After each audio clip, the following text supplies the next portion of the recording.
Morning, Ms. Gray.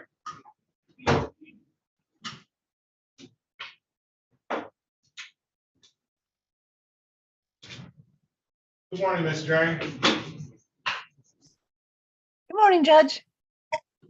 Looks like we have a small group this morning. Yes, very.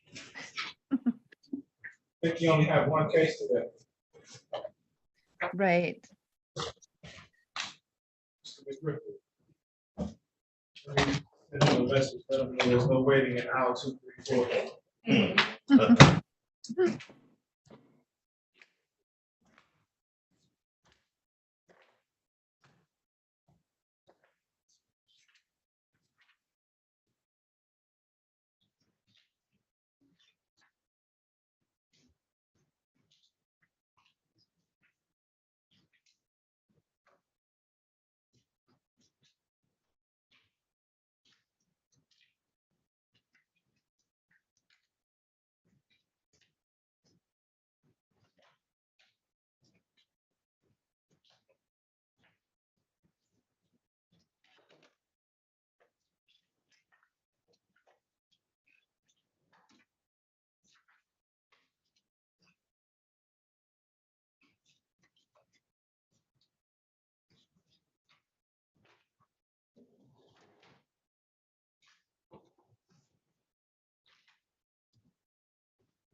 Good morning, Mr. McRiffley.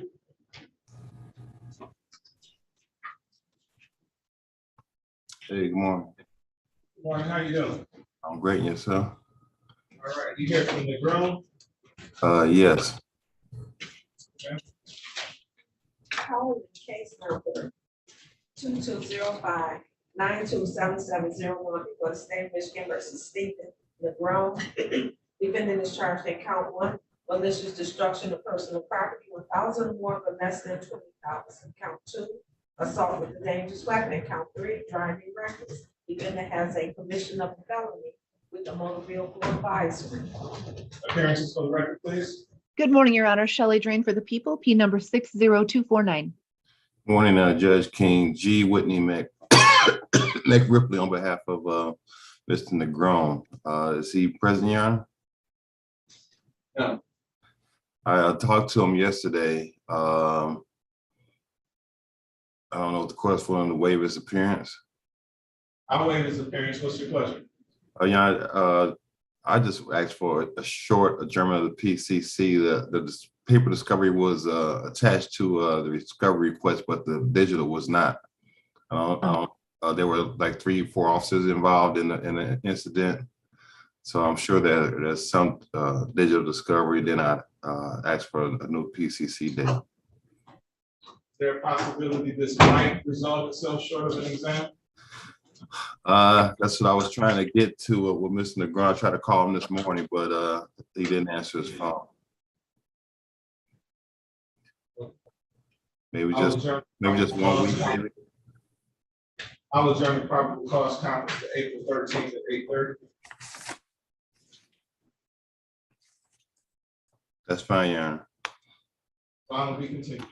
Thank you. You guys have a great day. Thank you, you as well. You too.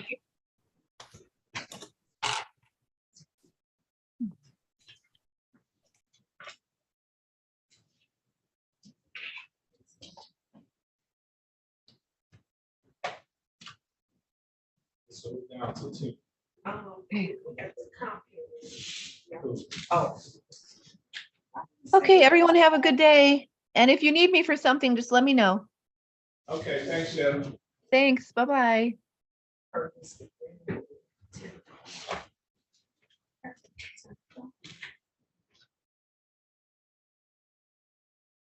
We don't have that, Ms. Silver? It's, No, that's a control thing. oh, okay, sorry.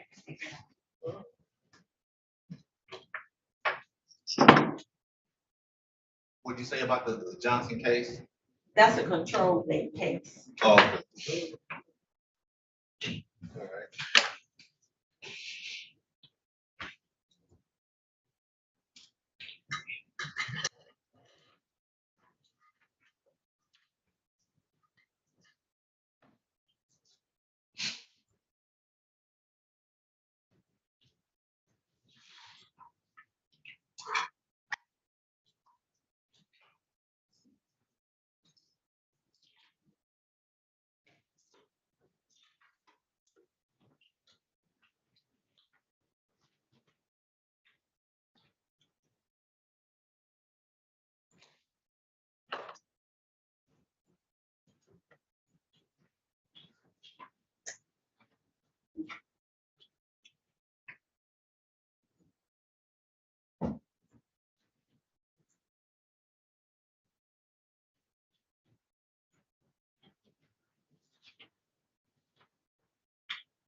So if you just read that.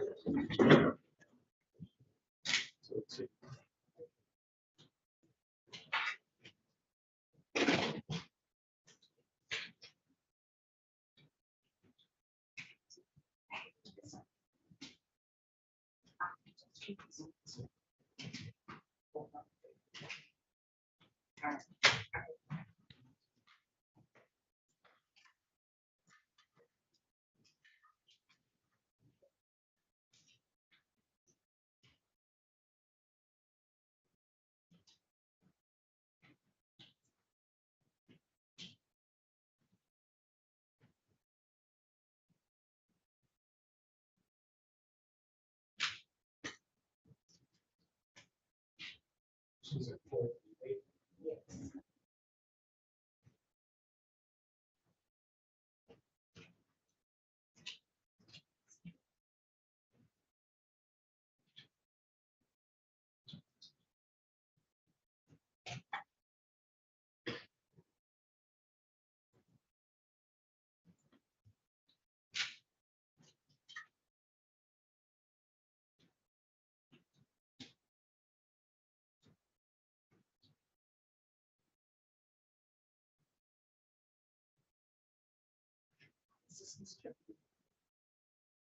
Hey. Hey. Oh, see, even though they say that they have certain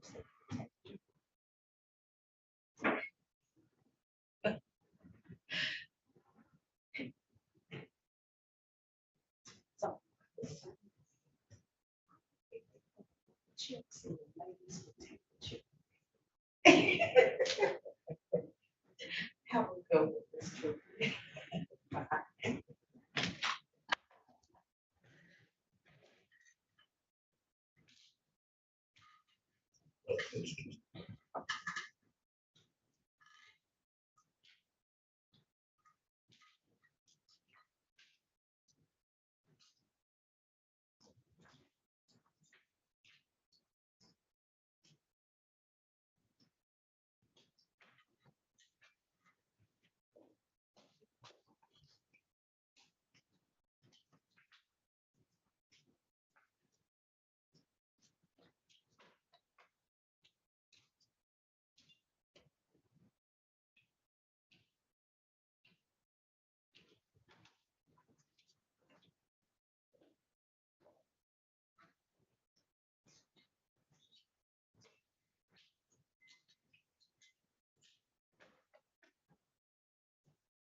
Attention.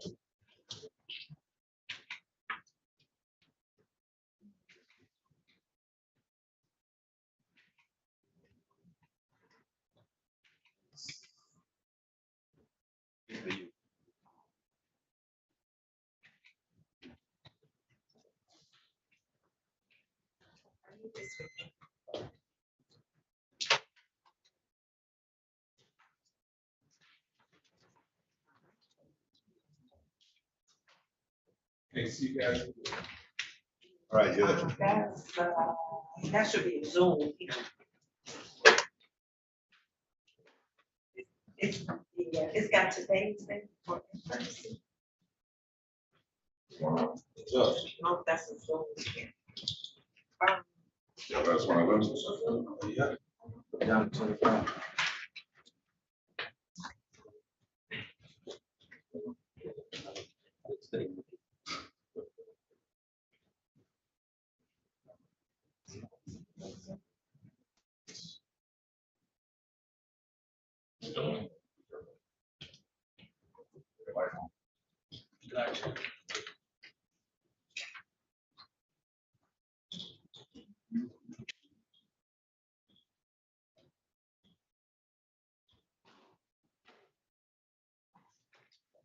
Yeah, my paperwork says Zoom.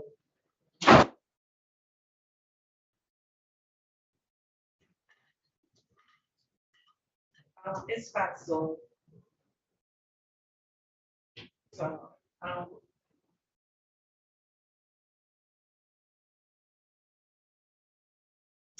right.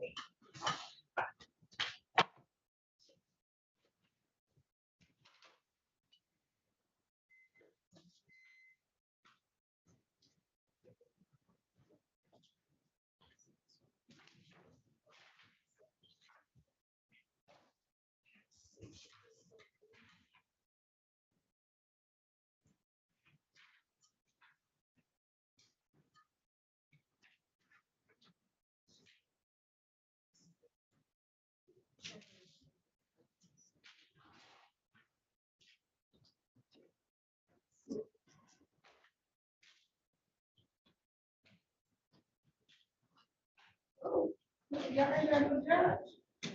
He's not gonna do it.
I guess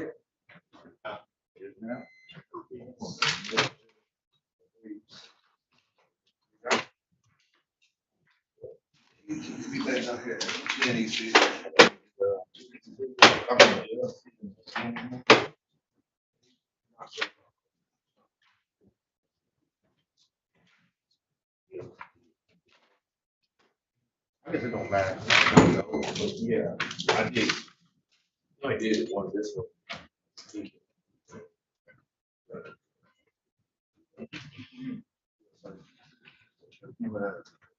Yeah.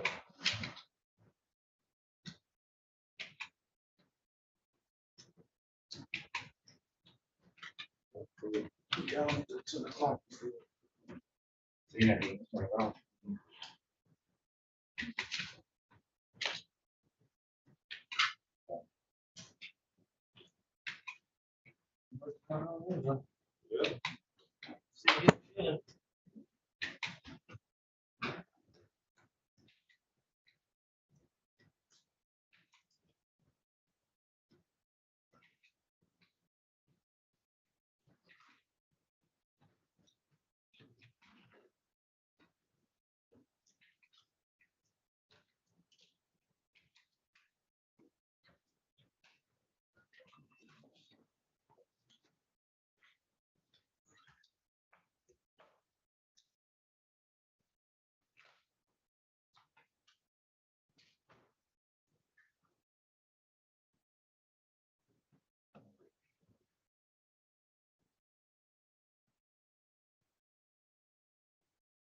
Uh-huh.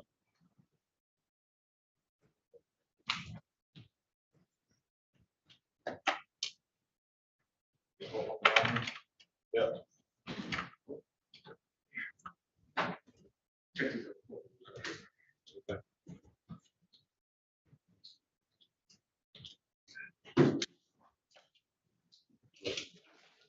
So, let me look back, okay.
assault, not in custody.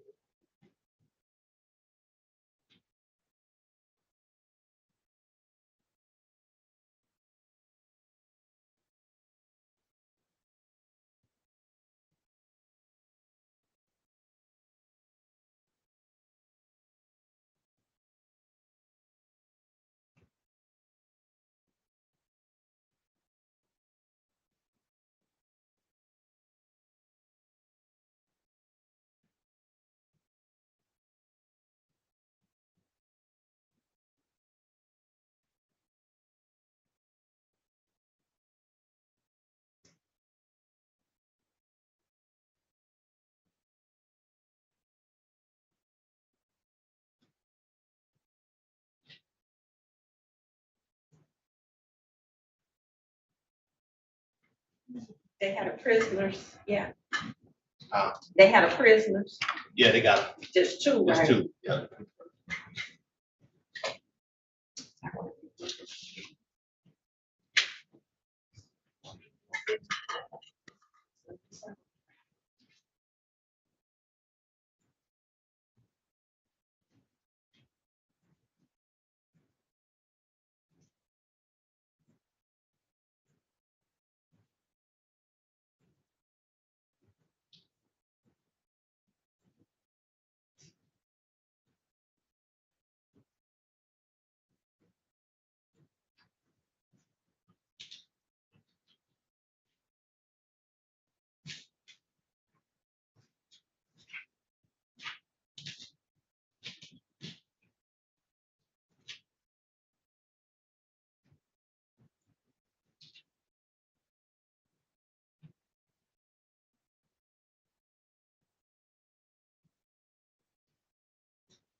So. Very good. Oh, yeah.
We got 2 o'clock.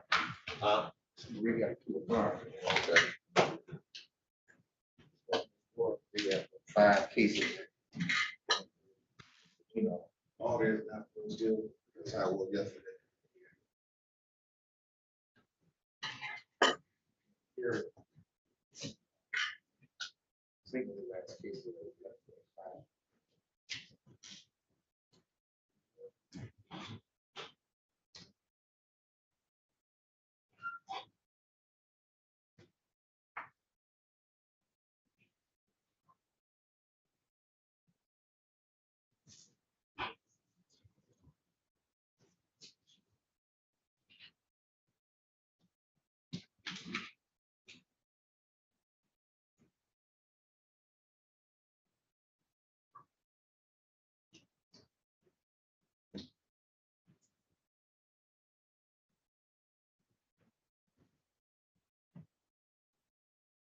No, we get fine.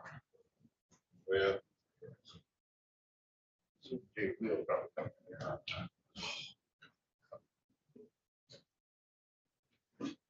I gotta give mama a bed tomorrow. Can't pull this up. Not doing all this. Can't sit over here. Y'all too loud. Oh, she said, oh, God. Telling people what they can't do. I got it. Don't worry about it.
Judge King.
Okay, hold on.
I don't see that here. So it's probably still. Oh, mechanical. Oh, okay, thanks. All right.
You got witness.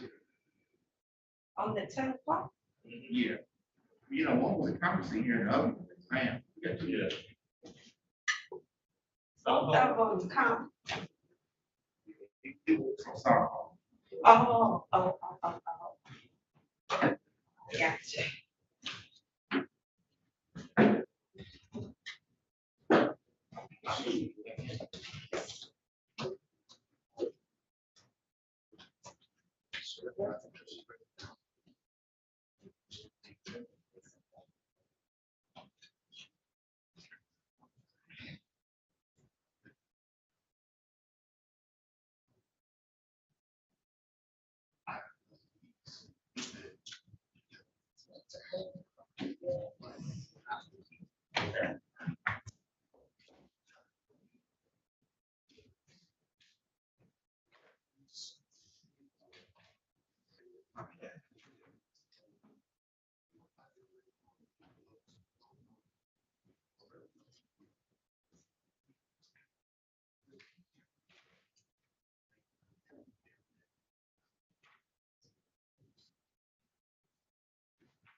That's it.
Oh.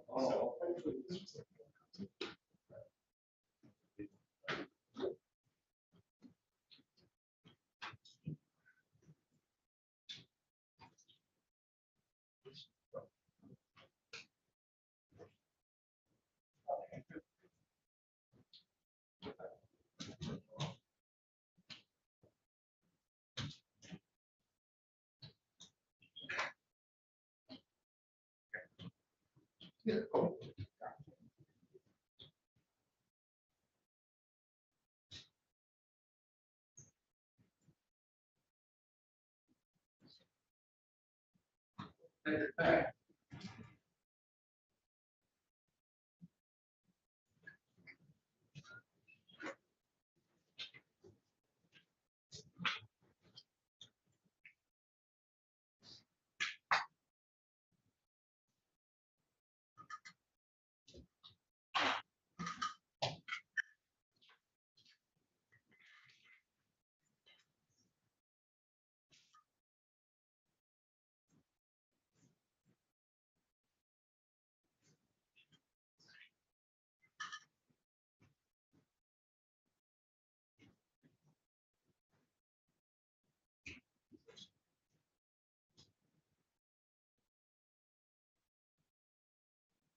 It's an online course.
report. Oh.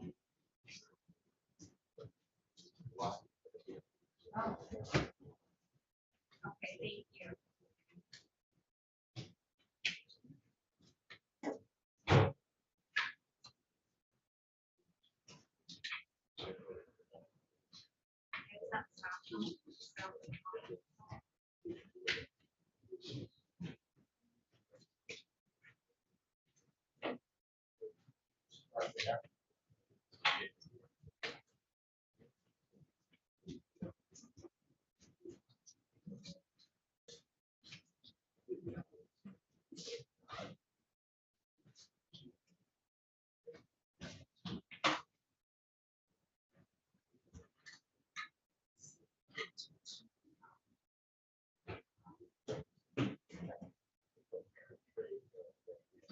Are you on our 11:30?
Yeah.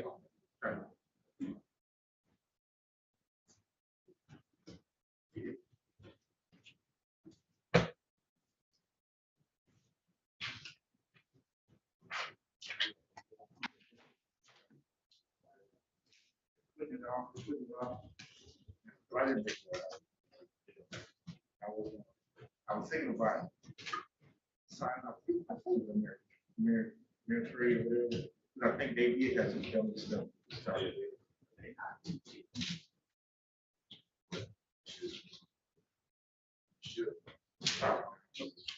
yes.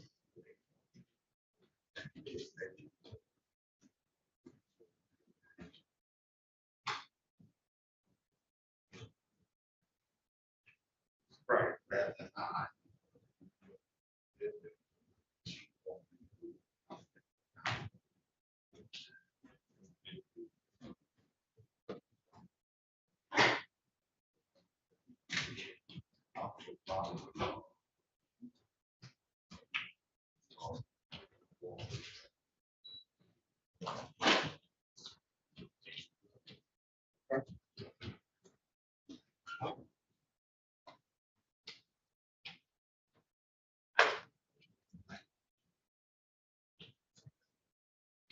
That's you.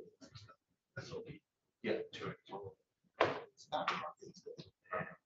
He picked up on it really quickly.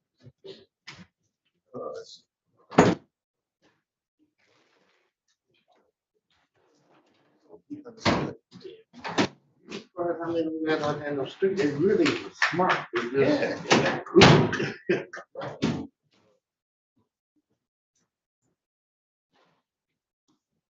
Put it up on your phone. Get it shared on. Okay. All right, speak.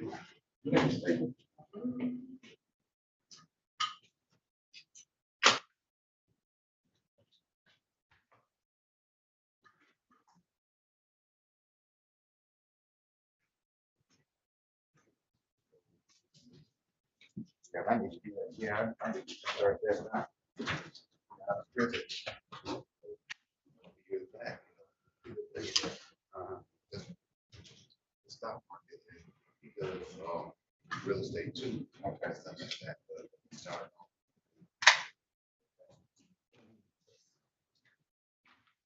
Hold it for.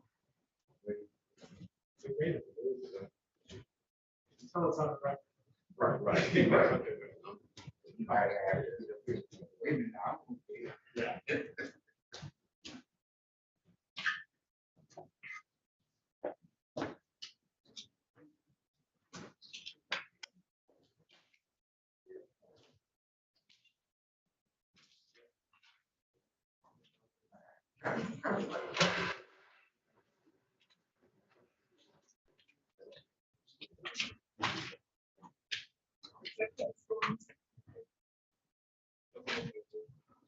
I think it's gonna be a waiver. No, Okay. Day three. I'm not sure.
I'm gonna have to send it back.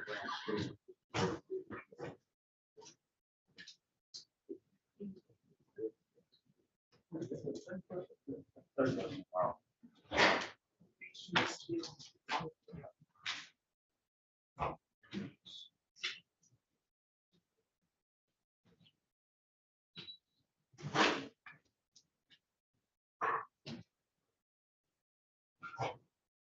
C6, or it's by Zoom, and she doesn't need to.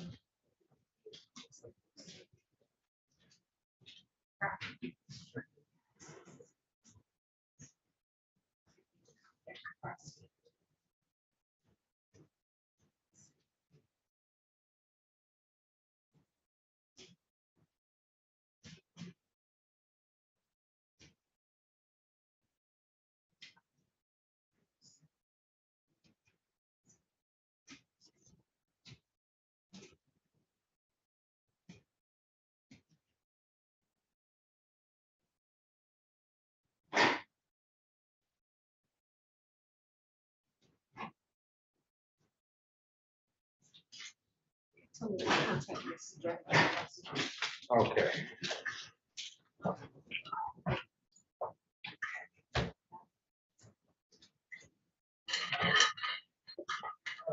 Parties? Yes. Cool. Come on in.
Malik Southlaw. Calling case 2355279, people of the state of Michigan versus Malik Tehran Southpaw, defendants charged in count 1 homicide, murder, 2nd degree, count 2 assault with intent to murder, count 3 and 4 felony firearms. Appearances for the record. Good morning, Mike Feinberg for the people, P79328. Good morning, Your Honor. Colonel Krishnamurthy, P 82448, bring on behalf of the defense. Good morning, Your Honor. Austin Gregory, PA 5193, appearing on behalf of Mr. Southpaw, who's present in the courtroom. Mr. Southpaw, please take your name for the record. Malik Southpaw. There's date and time set for preliminary examination. Are we ready to proceed? The people are, Your Honor, but I understand that you might have a waiver. That's Waiver? correct. That's That's correct, correct. Judge. All right. Please raise your right hand, sir. You swear or affirm to tell the truth, the whole truth, and nothing but the truth, so help you God? Yes, sir. Thank you, sir. You understand you have a statute, put your hand down. You understand you have a statutory right to have a preliminary examination by waiving the same. That means you won't have one. You'll be bound over to Wayne County Third Circuit Court as you stand charged. You understand that? Yes, sir. You understand the nature and the purpose of a preliminary examination? Yes, sir. You understand if you were to have one, the prosecution would have to establish that the crime you're charged with was committed in the city of Detroit that was probably caused to be committed. Is anyone forcing you to waive your right? No. Has anyone promised you? No. Are you waiving your right freely, voluntarily? Yes. Any objection from the people? Yeah, yeah. Court finds defendant's waivers made knowingly and voluntarily freely given. The court finds it defendant over to Wayne County Third Circuit Court, Criminal Division for proceedings. His arraignment on the information date and time of April 14, 2023 at 9:00 a.m. Volunteer continue. Thank you. Thank you, Your Honor. Thank you. Yes. 13.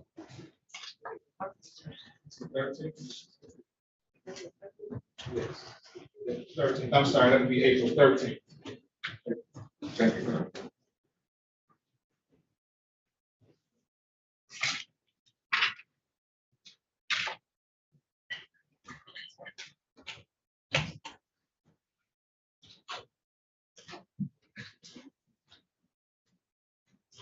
I need you guys to sign the waiver. Can you bring client back? Oh, I thought we were, yeah.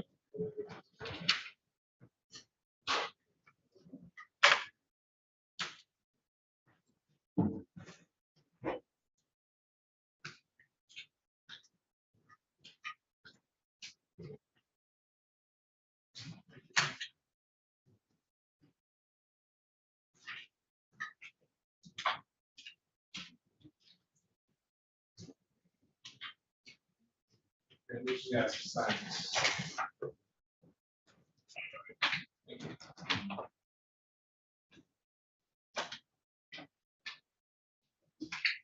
Mr. Greenwood, come in. He said he's gonna be a little late. He said he has a case with Judge Jefferson, so he's gonna come at that time. Judge Jefferson is. Not that just look. Jefferson agreed.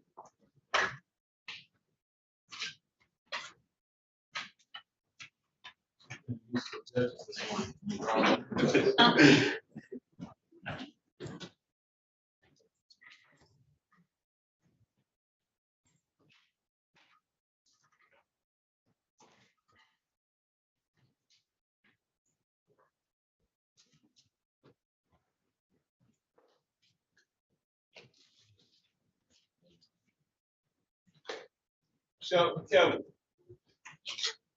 Net your audio, sir.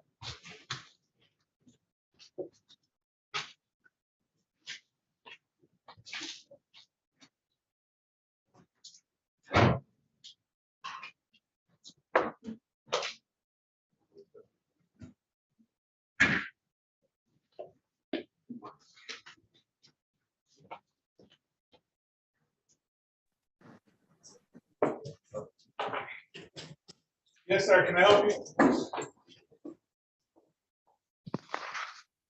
Can I help you, sir? Oh, I'm just here for the court appointment. I don't know how this really works. I'm sorry if I'm interrupting. You're here My for the son- court. What do you My mean? son, James Massey, arraignment, I believe. No, it's, he's up for a competency hearing. You have to do these matters on YouTube where it's being live streamed. Oh, so I just go back to mute? No, you have to go on YouTube. Oh, YouTube. Okay, thank you. All right.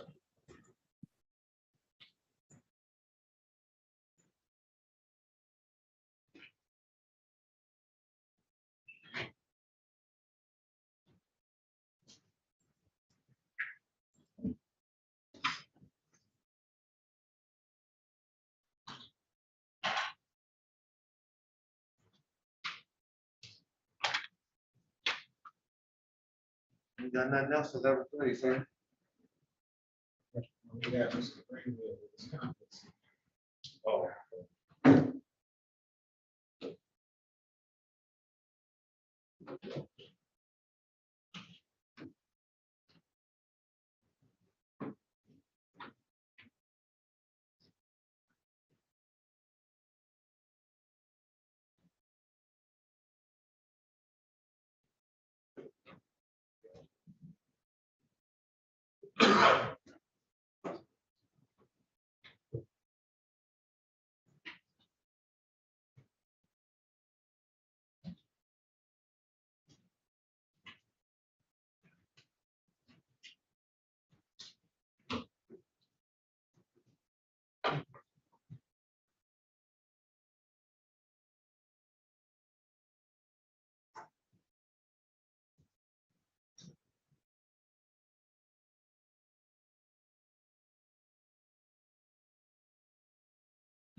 Excuse me, Your Honor, you know, did they put it on the defendant on already?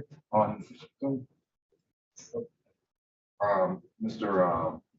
Kelly Massey? I had to see. Okay, so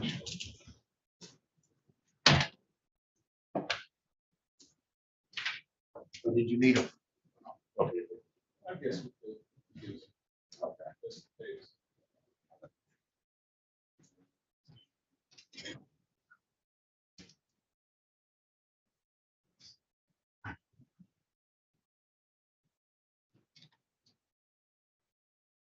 case. vacation.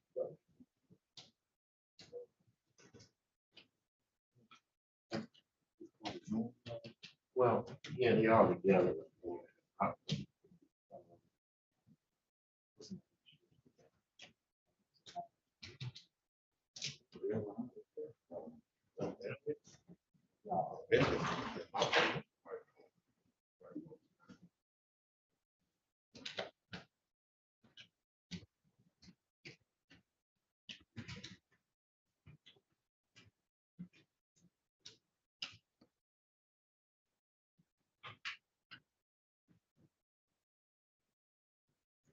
Great. Thank you. This is what I will do. Any chance to have a Kelly master schedule for Zoom?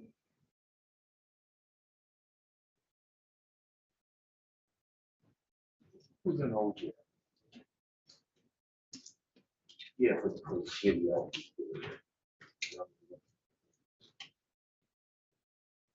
Give me that.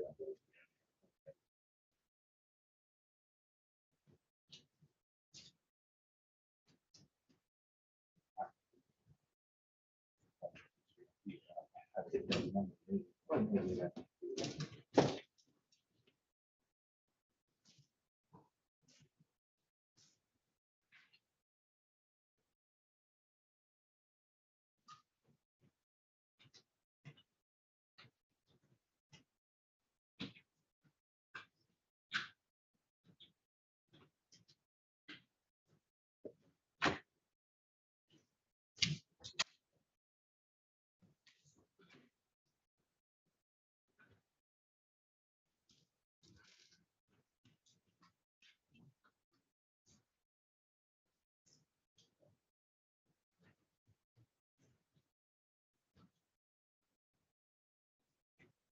Yes.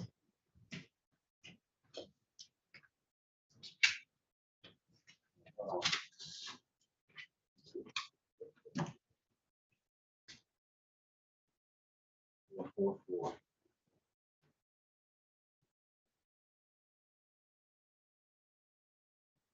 Okay.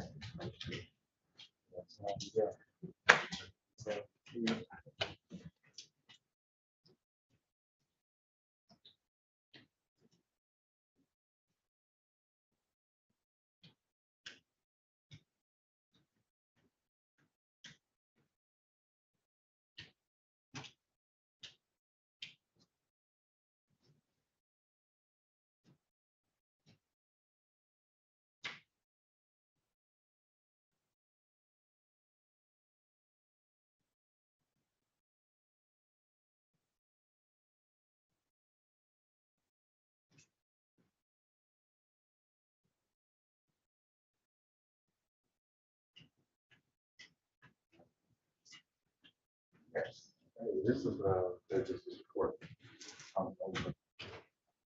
This is division two. Yeah, we got to manage to get complicated here. It's supposed to be 10 o'clock. So it shows that he's at 8474.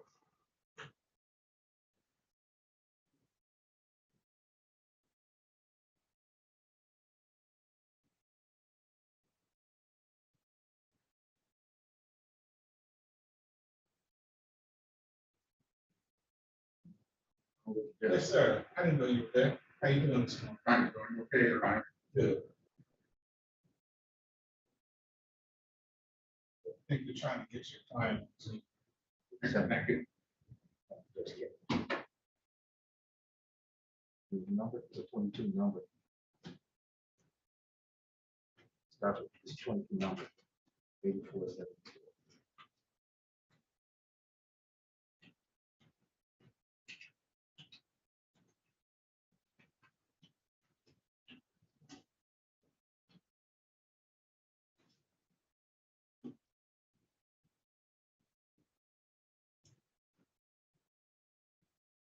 It's still 10 o'clock.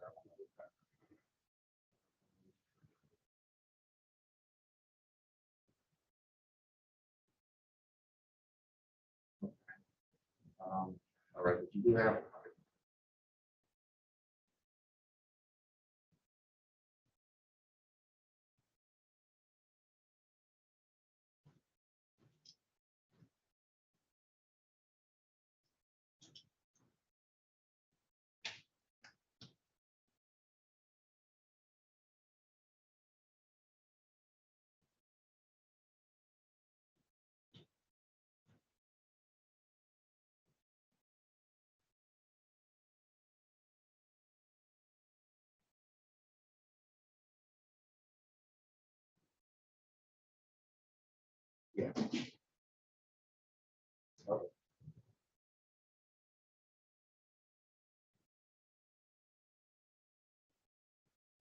Okay.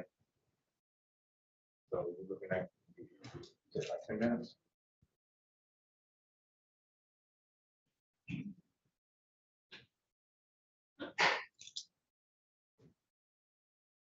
Okay. All right, appreciate it. All right. You understand, might make by 10 minutes. Did you want to wait on the waivers first?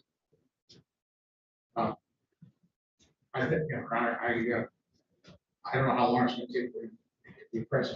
You just said 10 minutes. Pardon? You just said 10 minutes. 10 minutes? I can wait 10 minutes, Your Honor, because Jefferson. Judge Jefferson is covering Judge Sabri's docket right Who's this? now.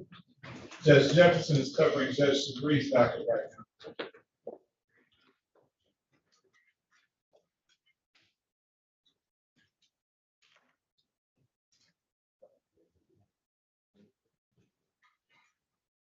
Apologize for the I'm having problems with my left ear. That's okay, I'll talk a little louder for you. Yes, thank you, appreciate it.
So far.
Morning, Your Honor.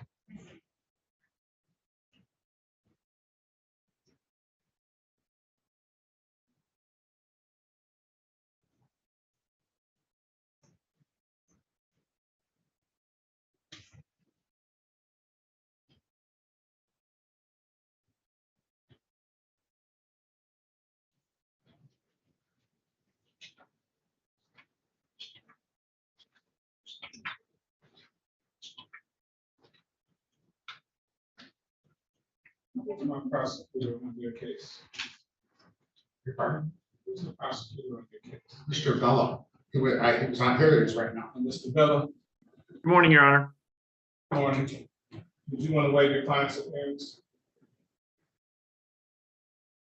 I guess I'm running out of time, Your Honor. I guess I will waive this appearance for these particular proceedings.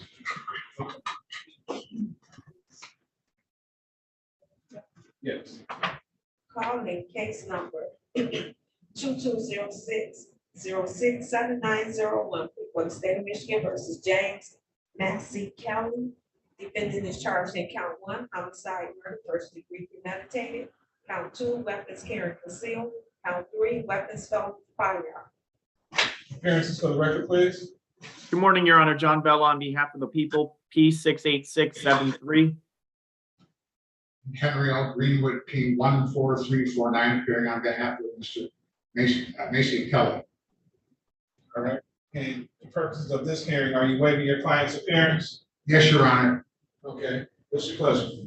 Your Honor, I thank you to Mr. Bella, who last night was able to get me a copy of the competency report.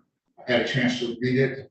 For the purposes of these proceedings here, I am not going to object to the court making a finding that he's competent to stand trial. All right. The court, and Mr. Bella, you stipulate to that as well. Is that right? Yes, Your Honor, we stipulate to the Department of Health and Human Services report dated March 8, 2023, and the finding by Dr. Ann Zaborni that the defendant is competent to stand trial. Okay. The court will make a finding that the defendant is competent to stand trial. What's your pleasure? Well, Your Honor, there's a lot of discovery in this particular case, and one of them is the discovery of there's some videos that were taken, and 2 of them include the interviews of my clients. They're in a format, proprietary format, which I can't play because I have Apple computers. I have 3 of them. And in the past, I was able to get Judge Chandra Baker to order the prosecution to provide them to me in a format that I play. I would indicate to the court, Your Honor, that the particular software, this Genentech, is that my client? I think it is. Tell us your name for the record, sir. James Massey Kelly.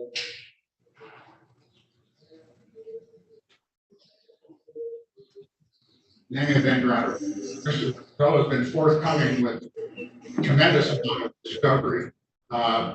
But as I said, 3 of these particular videos are in a proprietary format done by a company out of Montreal called Genentech. Genentech provides in their player a way of converting them to MP4s, which are easily playable to standard format. So I can play that on the computers. Back on this, I sent a copy of my motion and the prosecution's response in my previous case to Mr. Bella. And in that particular response, in paragraph 8, they said they could easily convert these this particular format to MP4s, and they did that for me. It's important for me, Your Honor, to be able to visit with my client and, for instance, show him the statement that he gave to the police, because that is something which is essential, even to the point of Hold on a second. Getting Mr. ready. Bella, are we able to get that done? Your Honor, everything that we received has been sent to Mr. Greenwood. The issue is I receive everything in this case from Detroit Police Department that's all on the Genentech format. I'm not personally familiar with anybody who's transferred that to an MP4. I've actually tried in the past, but I was unsuccessful. I have received some emails from Mr. Greenwood this morning, and I've been doing searches on different converters that may possibly work, but I can't guarantee that it would work. I can tell you that Genentech it is proprietary software. I do know other attorneys that have used it on Mac. I may also reach out to them to see if they can help Mr. Greenwood, just to see how they're able to open the videos. But I personally don't know how to convert it to an MP4. I am looking into different software that may be able to do that. I'm certainly willing to assist Mr. Greenwood in any way I can. I'm just not positive I can do it to convert it, because we always receive it through Genentech. That's always how we send it out to defense counsel. I know it is kind of a pain to use that software. But again, I'm not sure I'm capable of converting it so that he can use it on his Mac. Your Honor, I'm a little bit familiar with this. Genentech has a particular EXE, which is executable format for Windows, which provides the player so that the video can then be played and has timestamps on and a whole bunch of other things on that particular player. It also has an export function on there, which says you can export it. You can one of the formats you can export it to is an MP4, which is. So are you telling me you know how to do it? If I had a powerful Windows machine, and that's another thing why they may have problems, because I've tried it doing that on the computers that we have in A10 over Frank Murphy, and they are not powerful enough to do it. In the past, when I've had problems with things, I used to contact Sergeant Ron Gibbons, I believe his name was, who was able to convert everything for me. But he had like very powerful computers. And so I think the police. Do you know how to get in contact with him now? I thought I had been in contact with him a couple of years ago. I have heard that he's had some problems, so I don't know what his current status is, Your Honor, but it does involve that. It's a relatively simple process if you have a powerful enough Windows computer, and that's the key. I would anticipate, for instance, that the prosecutors they use their computers primarily for doing office things, Word programs, so forth. They don't use it for high-end, more high-end graphics. But that's something that, they've been able to convert for me in the past. Now, the person who did this in the past, who filed a motion to my previous, or filed a response to my previous motion, that was Dominic DeGrazia. I don't know if I know that he has some health problems. I don't know if he's in the prosecutor's office again, but he at least is somebody who was able to do it. If the prosecutor's office can't do it, then the police department can do it. But the big thing is I have to be able to view this thing, because obviously it's essential if my client gave a statement, I have to be able to look at it. And then most importantly, I have to put it on my computer so I can take it in for him to see. And yes, I've been told that I should get myself a Windows computer. They're only $300, but if I got a $300 Windows computer, that's not gonna be powerful enough to do it. And I don't have any reason to use Windows since I switched to Mac back in 2002. So that's a little problem. I would prefer to have it so I can discuss the videos with my client and to to talk to him about that. So If it they're sounds not- if it they're not sounds gonna- like some coordination has to be done there. Your Honor, Coordination and cooperation between you, the prosecutor's office, and the Detroit Police Department. So I'll give you 2 weeks to get that done. okay, Your Honor. Is Then that be sufficient? I will attempt to do something about that. I do have a flash drive that I could drop off to Mr. Bella if I can someplace. I know we can't go up on the floors to see them, but when I'm done with this, I could meet with him or be able to get the flash drive to him, and then I can find out. When you guys cooperate, try to get this together so that. Mr. Greenwood, if you give me a call, we'll try and work this out. I can even bring my personal computer in, and maybe we can work together to get that downloaded for your Mac. I appreciate that. You know, Mr. Bella is very, very cooperative in getting me things, He's a especially. good guy. Good pardon? He's a good guy. So Yes, Your Honor, there are good guys. all right, so let's say, maybe I'll give you a little better than 2 weeks, just to be on the safe side. How do you look on April 18th? Either 10 o'clock or 1:30? April 18th, I'm gonna be in a trial in front of Judge Gillis, 2-defendant trial. At least it's scheduled, because you know, I don't understand why they're doing people who are out of custody, but they're doing it. How about April 13th, either 10 o'clock or 11:30? So, April 13th, Yes, sir. Thursday, that's fine. Your What's Honor, the time? I'm sorry, I'm unavailable on the 13th. Okay.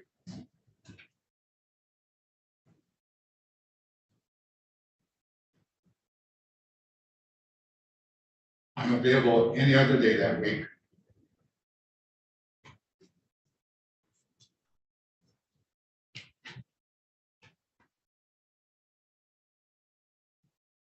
About April 11th at 1:30. April 11th, a Tuesday at 1:30, that's fine. Mr. Bella? I'm supposed to be off that day and volunteering at a school. If there's any way to get a different date, if not, I can cancel that if needed. Some schools, I know what kind of commitment that is, Your Honor, so I have no objection to that. It's just that, like I said, any other time that week, or My last offer is April 25th. April 25th. I'm available, that's a Tuesday. Your Honor, what time would that be? I can do any time, 10, 11:30, or 1:30. I am currently scheduled to be in a murder trial that week, but I don't believe it's actually going to go. I believe it's going to be adjourned. Okay, so what time is best for you? I would ask for the 1:30 time, and if for some reason that case does go, I will certainly notify the court immediately. April 25th at 1:30, That's fine, Your Honor. bond will be continued. Yes, Your Honor. Thank you, guys. Thank you very much, Your Honor. Thank you.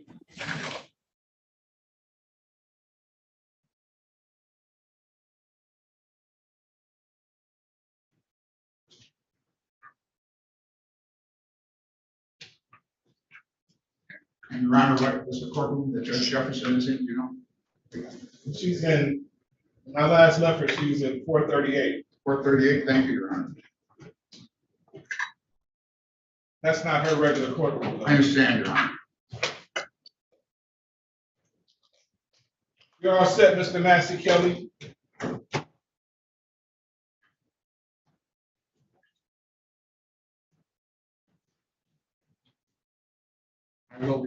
I'll be visiting him before then. Okay.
Right.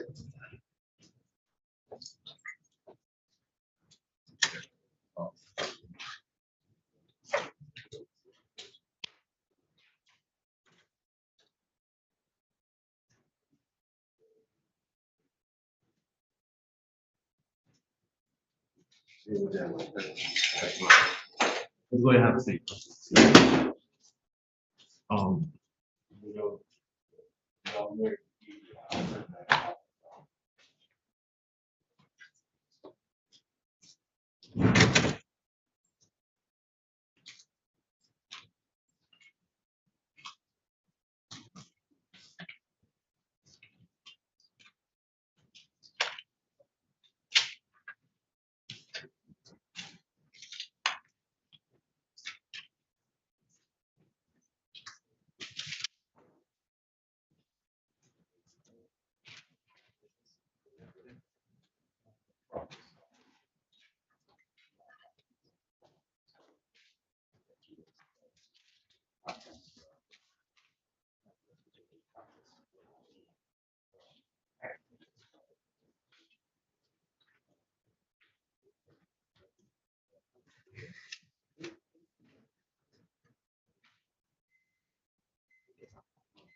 Morning.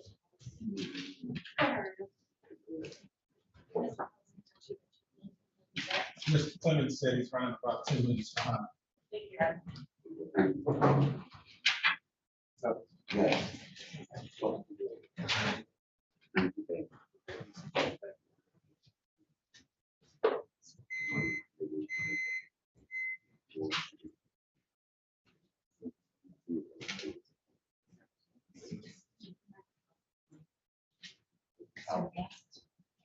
Okay.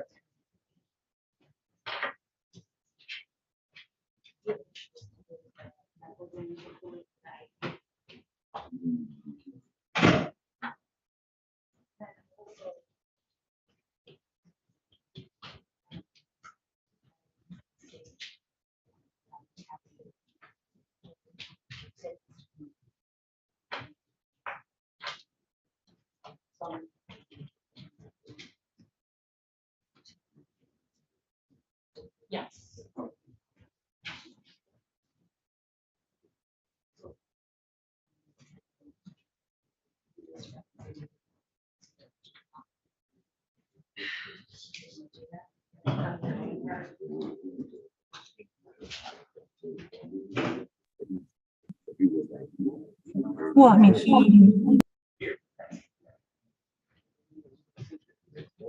Yes.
Go through this door right here.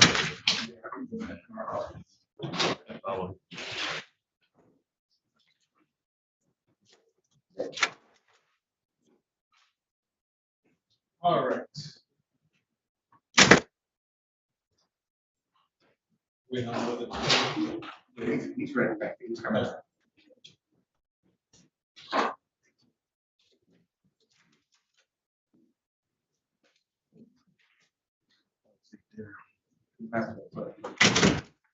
Calling case 2355805, State of Michigan versus defendant number one, Deontay Gregory McIntosh. Defendant number two, Cortez Keanu Hicks. Both defendants are charged in count one homicide, murder, first degree premeditated. Both defendants are charged in count two felony firearm. Both defendants are charged in count three, assault with intent to murder. Both defendants are charged in count four, felony firearm. Both defendants are charged in count five, assault with intent to murder. Both defendants are charged in count six, felony firearm. Both defendants are charged in count seven, assault with intent to murder. Both defendants are charged in count eight, felony firearm. Defendant one is charged in count nine, weapons, firearms, possession by felon. And one is charged in count 10, felony firearm. And one has a second offense notice. Appearances for the record. Good morning, Your Honor. Sarah Vanilla on behalf of the people, P84189. Good morning, Your Honor. May I please this honorable court? Antonio details on behalf of my client, that is Mr. Cortez Hicks, who stands in my Mr. Hicks, can you state your name for the record, please?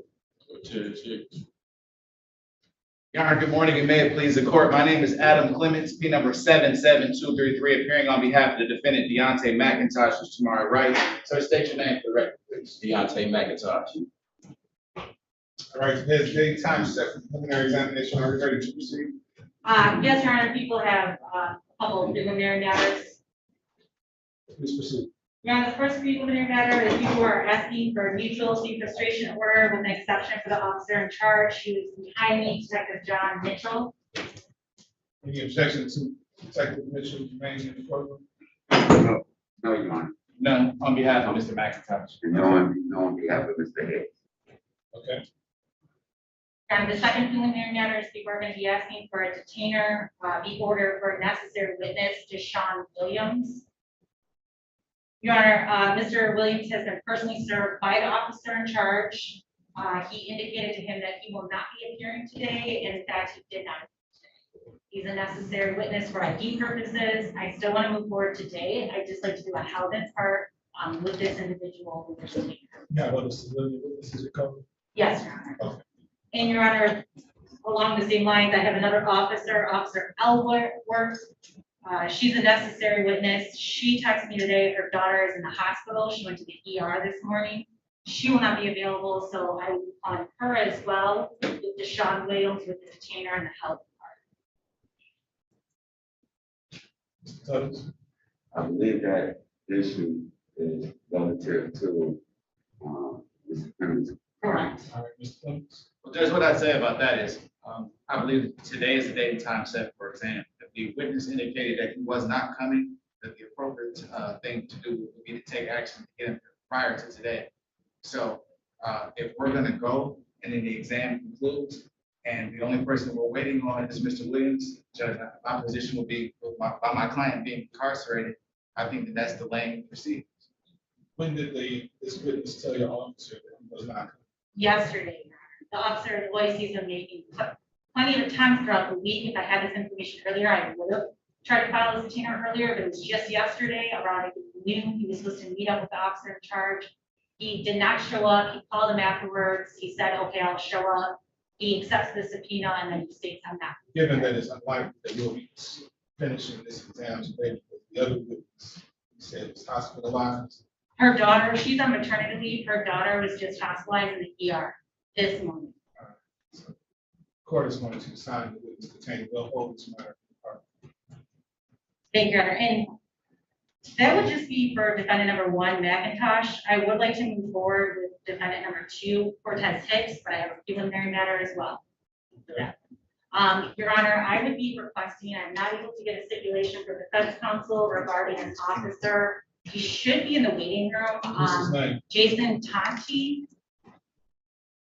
I have 2 people in my waiting room, someone by the name of Kai, some near Holston.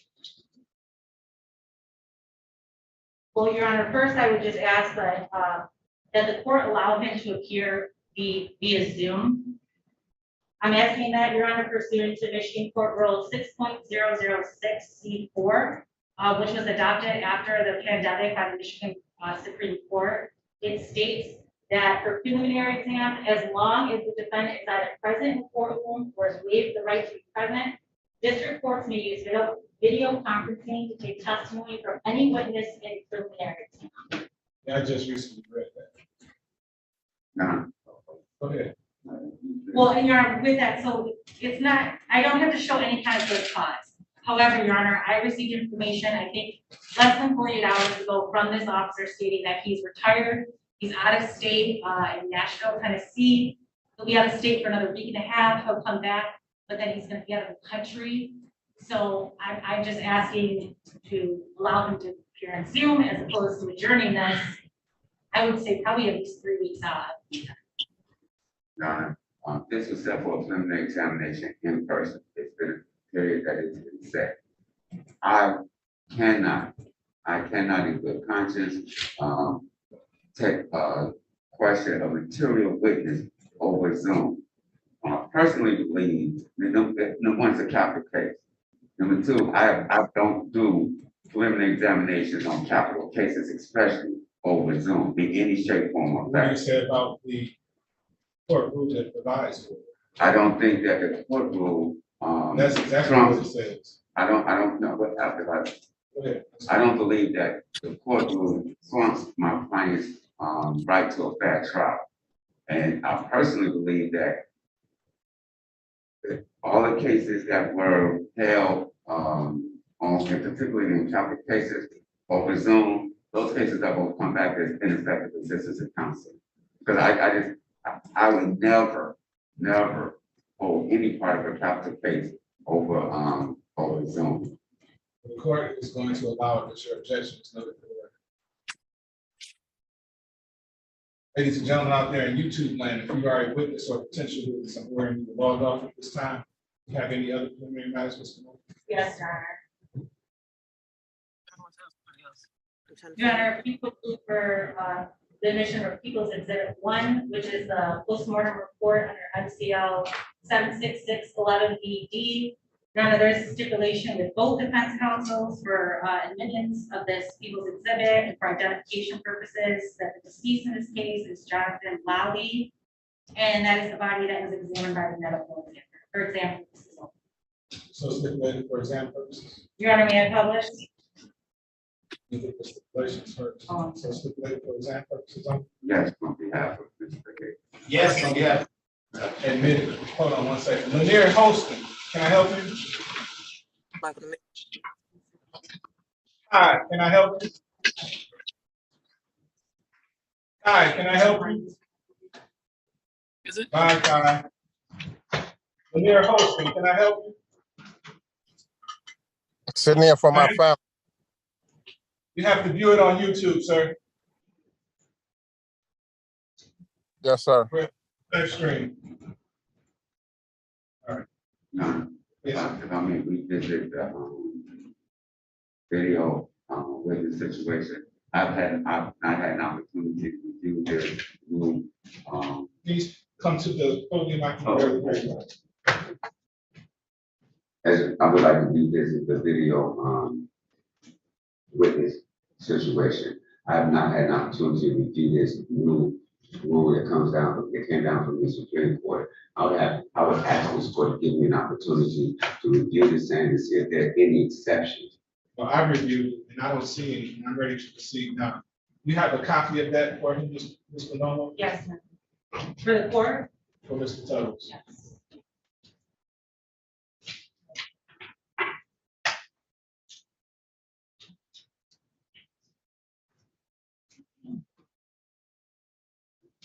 All right. Are we ready to proceed? First witness? Well, Your Honor, I still have two other Okay. commitments to the record. It may have published to the court. Yes.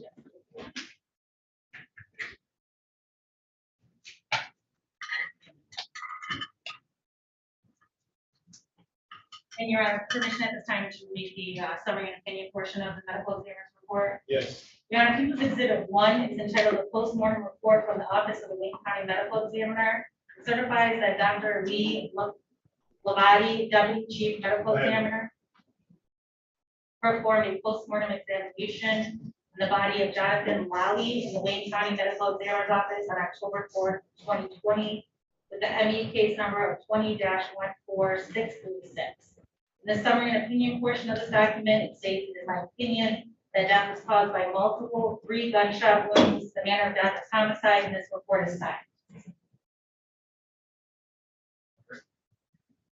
And I have another preliminary matter as well. I have 2 more. Okay. Your Honor, at this time, people move to amend People's Exhibit 2, the MSP lab report with a laboratory number of MD 20-2315, record number 1 and 3 under MCL 76611B1B.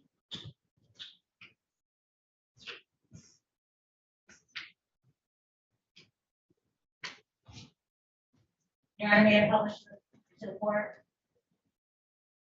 Any objection? No. Admitted? May I Yes. publish? Thank you.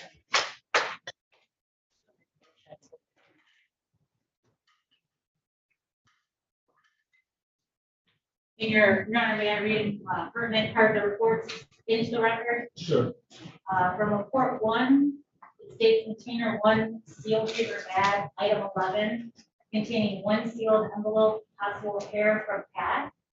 Item number MD20-2315-1, a Dickies cat. Confusion, a Dickies cat, MD2-2315. Swabs of items retained for subsequent DNA testing. From report 3, results based on DNA typing. Results obtained from the hat swabs is at least 15 quintillion times more likely it originated from Deontay McIntosh and 2 unrelated unknown contributors that it originated from 3 unrelated unknown contributors. This analysis provides strong support that Deontay McIntosh is a contributor to the hat swabs. Can I move on to the next matter? Yes, please. Your Honor, at this time, people move to amend People's Exhibit 3 pursuant to MCL 76611B1B. The certified copy of the defendant 1, Deontay McIntosh, previous felony charge of controlled substance, delivery, manufacture less than 50 grams, and the defendant's rights have not been restored.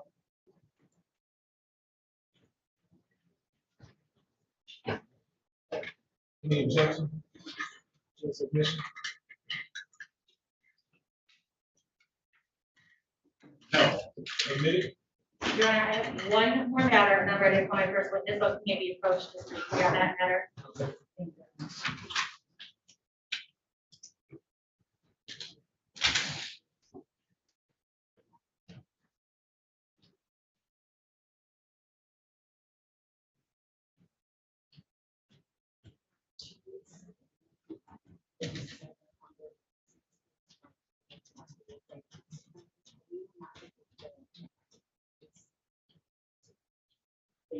So the next 2 weeks. Thank you.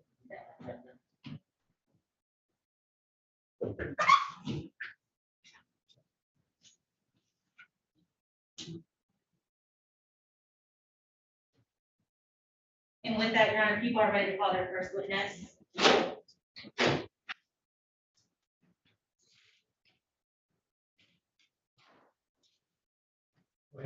Your Honor, at this time, people call Amber Burks. Please, sir.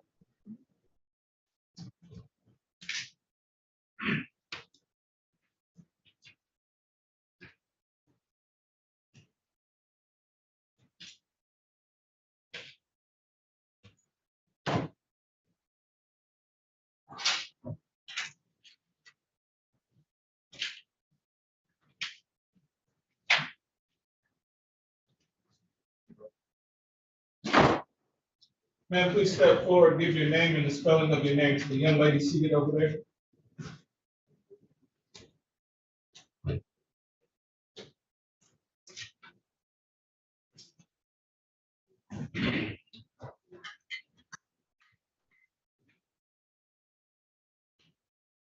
Please raise your right hand. You swear or affirm to tell the truth, the whole truth, and nothing but the truth, so help you God? Thank you. Let me assure you that your image has not been displayed in this court, okay? You can have the seat and witness box here. Keep your voice up nice and loud and speak into that microphone that's to your left on the stick. Speak right into that voice, okay? May begin when you're ready. Thank you, Your Honor. Good morning. Good morning. Can you please restate your name again for the record? Amber. Ms. Burke, I'm gonna ask you a series of questions. If you're not able to hear me or understand what I'm asking, just let me know, okay? Louder for me, please. Okay. Ms. Burke, I'm gonna take you back to the date of October 4th of 2020. You at or near 16825 West Warren at L. George's, Coney Island. Yes, How did you get to that location? Were you walking? Were you in a vehicle? vehicle, What kind of vehicle was that? it was like a white, Malibu, Chevy Malibu. Okay, and where are you located at in that vehicle? At the time, when we first got there, Yes. I was in the passenger seat, Okay, and who was in the driver's seat? Deshaun, And when you say Deshaun, what's Deshaun's last name? Williams, Is there anyone else in the vehicle with you? yes, And who is that? John, When you say John, what's John's last name? I forgot his name. Okay. Is there anyone else in the vehicle with you? Yes, Who? Bianca, What's Bianca's last name? Trimmerson, Now you say when you first arrived, you're as a passenger. Does that change at some point? yes. Okay. When does that change? When we pulled up, Deshaun, back in, close to like the, alley. Okay. He got out first, and then John got out. Me and Bianca was still in the car. I jumped in the driver's seat and I, pulled off to park somewhere else because I didn't want to be, back in by alley. So I pulled, like closer to like the street. Okay. And I was facing, like my car was facing towards, Coney. Okay, so at that point, you're in the driver's seat? Yes, Okay. Who's in the back seat at this point? Bianca is in the back seat. She's behind the passenger seat. Okay. Anyone else in the back seat? No, Does anybody go into that Coney Island? just Deshaun and John. Okay. Now, at some point, do they come back to that vehicle? Yes, John stayed in and Deshaun came to the car, he sat there waiting on the food. And then he went back in. Okay, now do you, all four of you, do you eventually leave that location?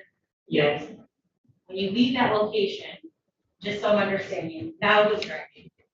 me, Who's in the passenger Deshaun, and who's in the back? John was behind me and Bianca was behind Deshaun, which is the passenger seat. Okay, do you make any observations at this time that draw your attention to something? When we first pulled off, Yes. no, Okay. When you're driving, do you make any observations that catches your attention? yes. What was that? We turned down a street and I don't know the name of it. We made a right. And I was driving and for some reason I just felt like his dad getting over me. I seen a car, well, I seen some lights. I don't know what kind of car it was, but I seen some lights and turned down the same street. And, like I said, something just came over me. I don't know what it is. Okay, so let me stop you there. When you turn on this street, Coney Island, how long have you been driving at that time? So when we turned down, when we left, we made a left out of the Coney Island parking lot. And, we made a left and we was going down past Southfield Freeway. Probably like, I don't know, probably like it was before, way before, it's between Southfield and Evergreen. Okay, so you make a turn on a street, you observe some headlights. What happens from there? Yeah, we turned right, and then, we was going down, and then I seen some lights turn the same way. So And this is the second time you've turned now, and you're seeing these lights still? no, okay, so when we turned left out of the parking lot. We was going down the street. The first time I seen the headlights was when we turned right on a street. So when we turned right off of Warren on the street is when I seen the headlights. So after that, I'm like, I was asking, I'm like, yo, I'm like, it's a car that just turned right down the street over there. I'm like, is they don't they following us? Like, and then, So when you had this idea of maybe you're following, what did you do? when I said what I said, and then they was like, everybody just looked back and they was like, I don't know, let's see. Without telling me what other people did, when you look back, just let me know what you did. Okay, well, when I looked, I seen the lights and I kept straight, and I turned left to see if they were gonna continue to follow us. Did they continue to follow you? Yes, Okay, what happened after that? I turned left, then I turned right, then I turned right again. And this vehicle is still following? Yes. Were you able to make out what kind of vehicle this was? No. Color?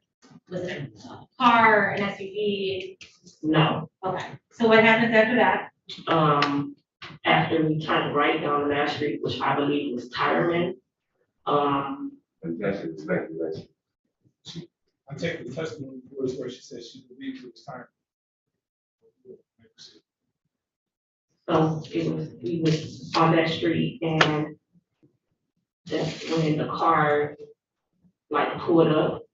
When you say pulled up, where is it pulling up on the street? Like next to you or behind you? So this is my car. It put up next to it, but it was like fast, like super fast, and it was kind of like, all I remember literally is like this. And when you're saying this, describe it. Like turbulent, like trying to cut me off, where I'm like literally on the right, like by the curb. So it was like basically if they would have cut us off, we would have kind of been on the curb or on the grass or, you know, on in front of a house. But when they did that, they literally, like the next thing I know is just my window being shot out and I'm ducking. Okay, so do you see anyone shooting at this time? I didn't see anyone. Did you hear? I did. What did you hear? Like a boom, and my window was just like, but I was ducking. So. But your window, was it broken at that time then? Yes. Okay. Now, before all this is happening, are you driving the speed limit throughout the community when you're turning right, turning left, turning right? Yes. Okay. Are you trying to speed away from them? Oh. That would be an improper question. I can rephrase that. Okay, so after you hear this noise, your window shatters, what happens after that?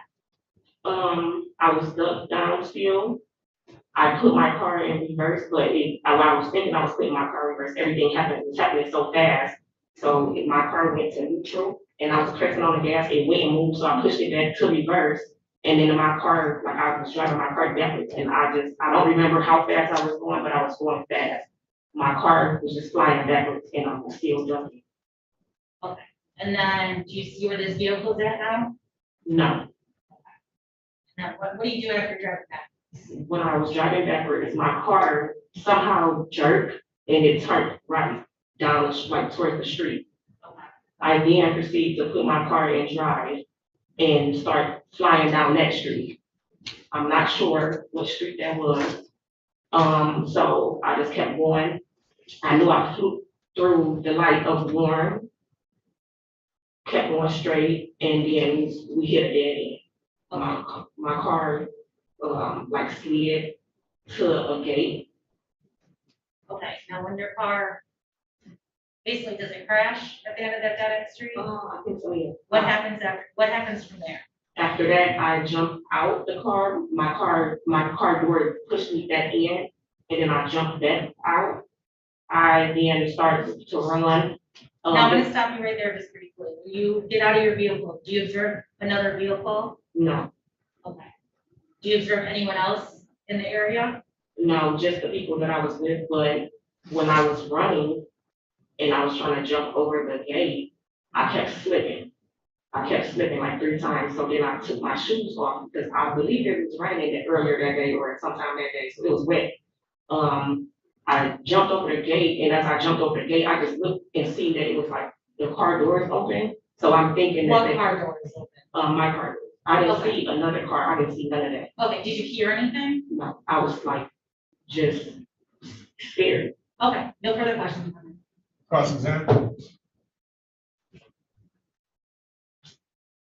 Good morning. Good morning. I just have a couple of questions for you. If at any time you don't understand, any of my questions, just ask me to repeat, okay? Okay. You would agree with me, number one, that this was a dramatic event? Definitely traumatic. I still go through it to this day. I go to therapy.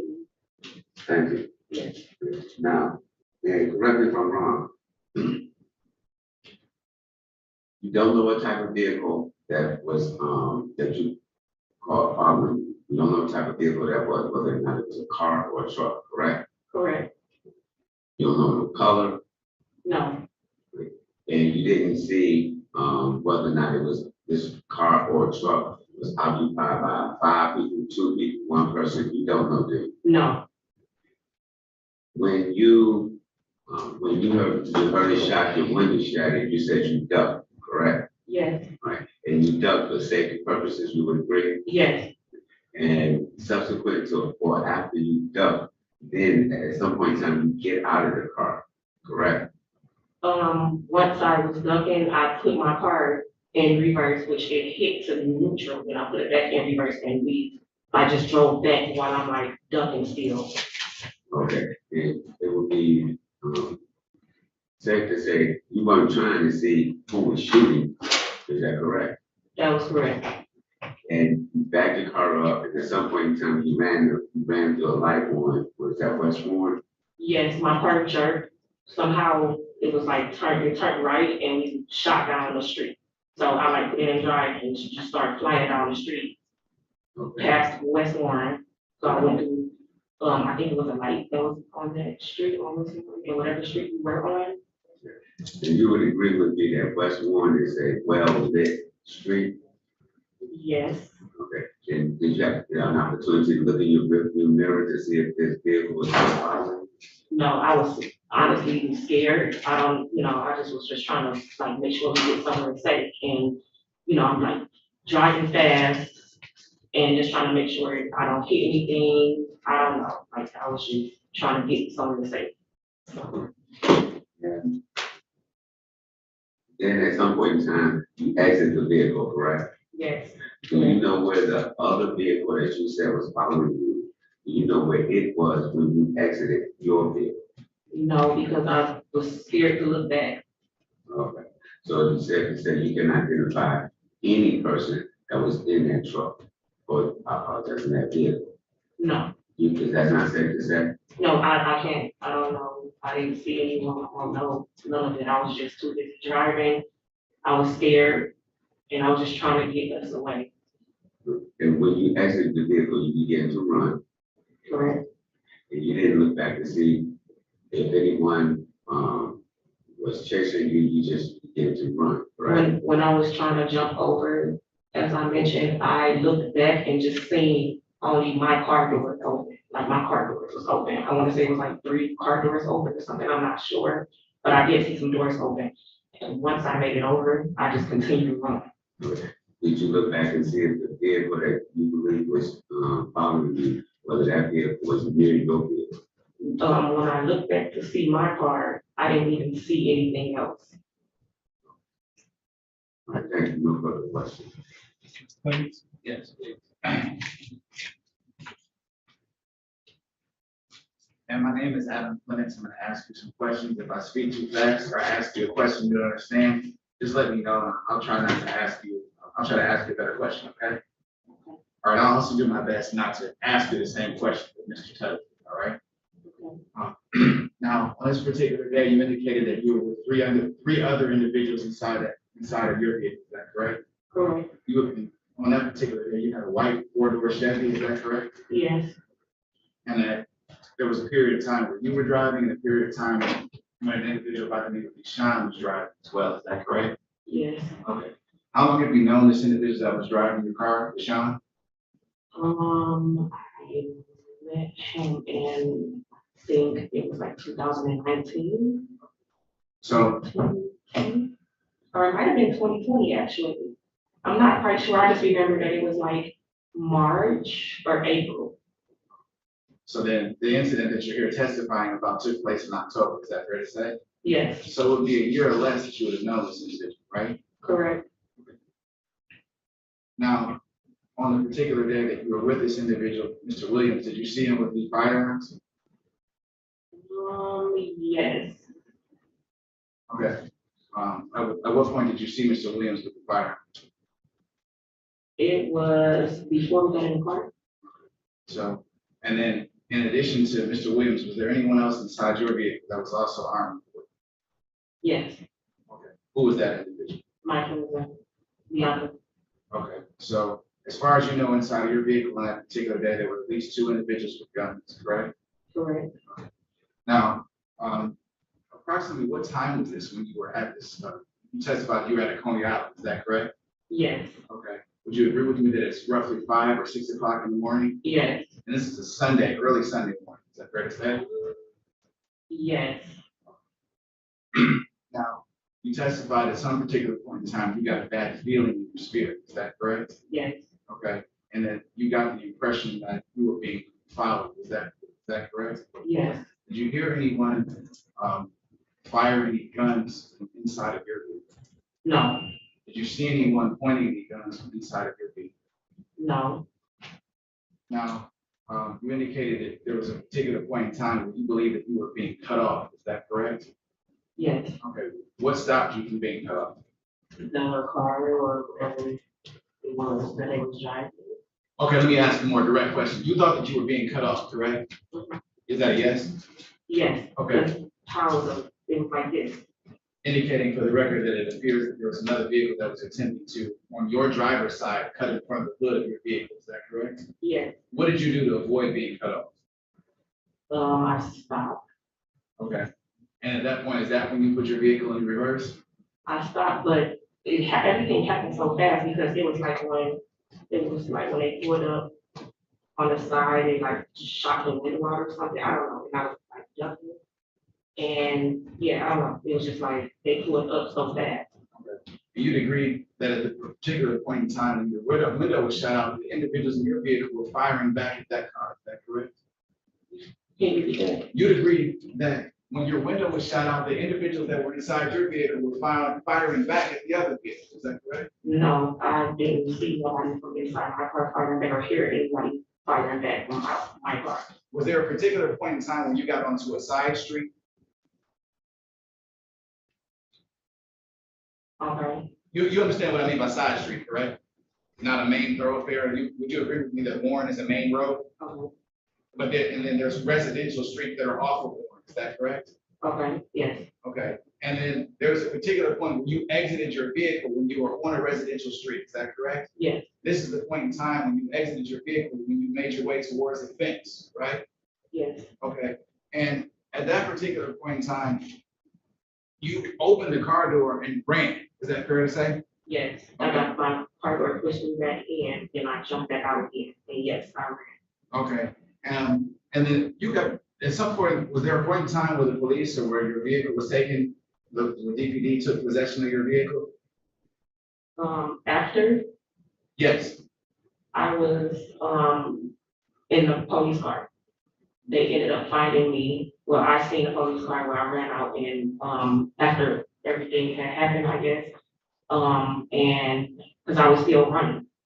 So when I did, and I was knocking on people's doors, when I finally seen the police, I jumped out and ran to them. They opened their door, and that's when we started talking and things like that. Okay, now, I'm asking about the four-door Chevy. Was there, after this happened on that particular night, were you able at some point to leave in your vehicle, or did the police take possession of it? No, they took possession of it. Okay, and then at some particular point, you got the vehicle back, is that fair to say? No.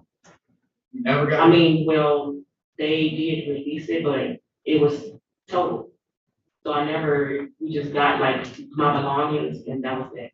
When you said, did you see it again after that point or no? No, So in terms of any damage that would have been done to the vehicle in relationship to this, you didn't actually observe it. Is that fair to say? yes, not after everything happened, no, I didn't see it. Thank you. I don't have anything further. Can you redirect? No, Your Honor. Ma'am, were you injured at the time that you say the window was shot out? No, What, Like, I'm which sorry. window was it that was shot out? the driver window, Driver's side window? yes, side window, Okay. Do you know if anyone else in the vehicle was injured that you were in?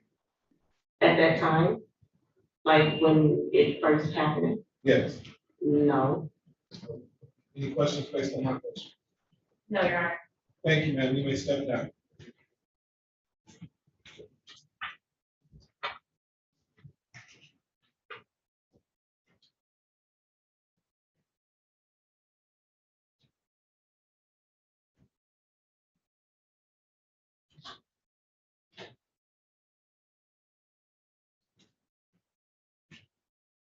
Next witness, please.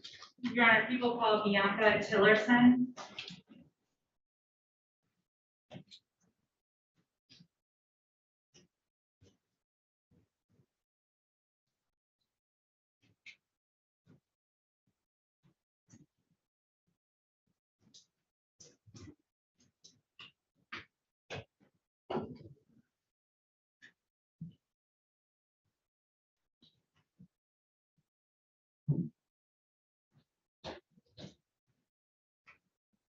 Good afternoon, ma'am. Please step forward, give your name and the spelling of your name to the young lady seated over here.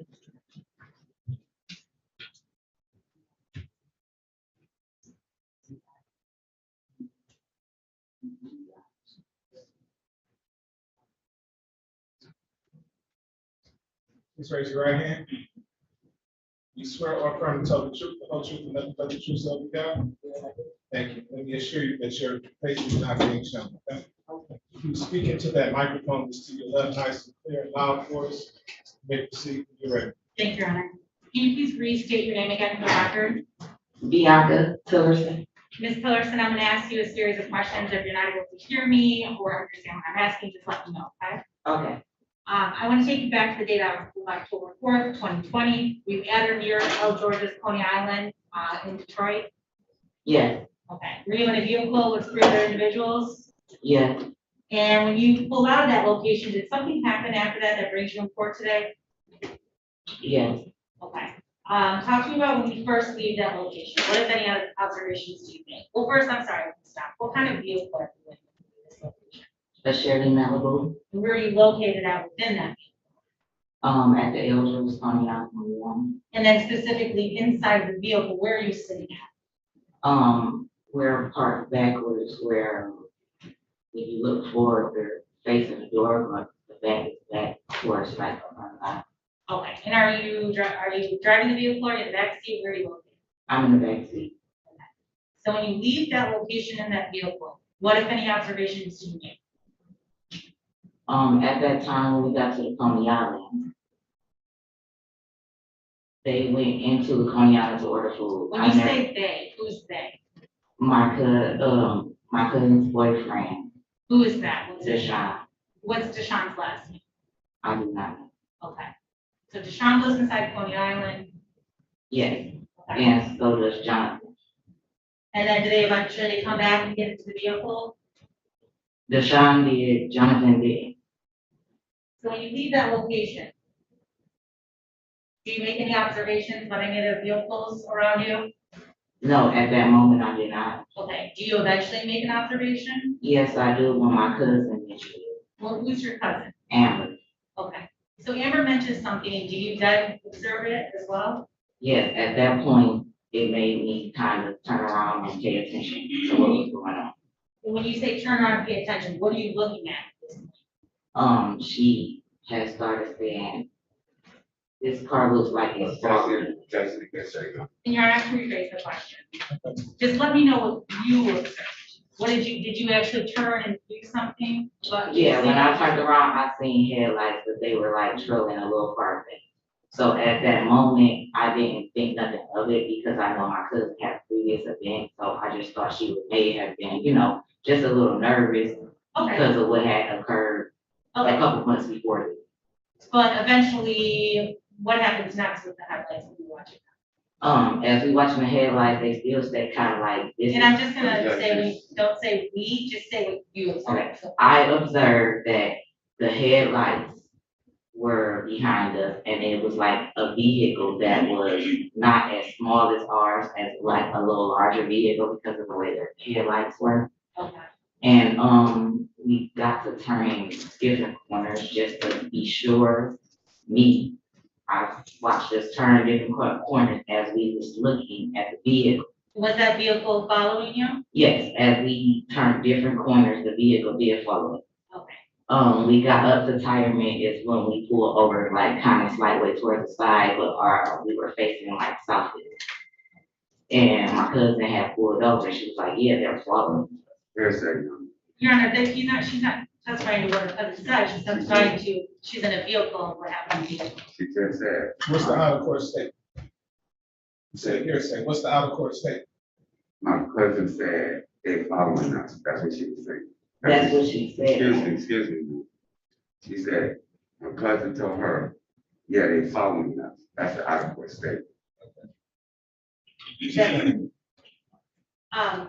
So you stated that the vehicle pulled over at some point. Yes, we pulled over at some point. Did you see this vehicle at that time? The vehicle that's following you? Yes, at this time, I was, and Jonathan was focused, we were in the back seat looking behind. We stared for a minute before the vehicle hit the corner. And when they hit the corner, When you say hit the corner, what is it? hit the corner as far as the way that the streets are made up, like Retirement, we were facing Southfield way, so it was coming up the side street. And when they came off that side street from following behind us, they came outwards and then pulled in. Okay. And as they pulled outwards, they were on the opposite side of Retirement when the first bullet was shot. Now, when you say the first bullet is shot, let me break that down a little bit. Do you see anyone shooting from the vehicle? It came from the passenger side, but I didn't exactly see who was in the passenger seat. Okay, and then do you hear the shot go off? Yes, because the glass broke. So do you hear it or do you just observe the glass break? I hear the gunshot at the corner when the car was turning. Then I heard the glass flat. Okay, from there, what happens after that? The car hit us. Okay, and then after that, what happens? The car hit us, the passenger jumped out of the passenger side. So I want to stop you right there, just so I'm understanding. So the vehicle shot at your vehicle. Do you go anywhere after that? Not at that particular moment before the next shot was fired. Okay, so 2 shots are fired at a location. Yes. Okay, is there other shots fired at a different location as well? Yes. Objection to leave. Don't leave, it's the same. When you leave the first location, talk to me about the second location. Where were you located at that time? At that time, we had finally backed up and started moving actually, and the car spent out and turned towards Ford Road. Okay. Facing towards Ford Road, it was on Westwood. Now, does the vehicle you're in eventually come to a stop? Yes, eventually when we get down to Ford Road, not that vehicle, I don't know. I apologize again to leave. She can ask her what happened, yes, but when she gets to, if she says, ask a question, eventually does the car stop? That's insinuating that this person was present when a car stopped. Yeah, that's not leaving. If I stated the vehicle stopped at some point, correct? That's leaving. I'm asking, at some point did this vehicle stop? At some point did this vehicle stop? My vehicle or theirs? Your vehicle. Our vehicle did stop. Okay. Okay, let me go back. No, just when the Because vehicle I'm trying- stops, where are you located? We are on Westwood, at a dead end at a gate. It's Okay. an apartment complex over the other side of the gate as far forward road, but you can't get past the gate, so the vehicle actually slid and only got stopped by the gate, hitting the gate. Okay, at that point, do you observe another vehicle? Do you observe that vehicle that's following you? At that point, everybody was trying to escape and get out of the vehicle. Oh, And at that point, when I got out to get out of the vehicle, I looked and I see the other vehicle following us. The exact same SUV, black SUV, coming up the street. And you said it was a black SUV? Yes. Okay. And what do you do specifically when it comes to a stop and everybody's trying to get out? What do you do at that point? At that point, I played dead. Okay, when you say you play dead, what does that mean?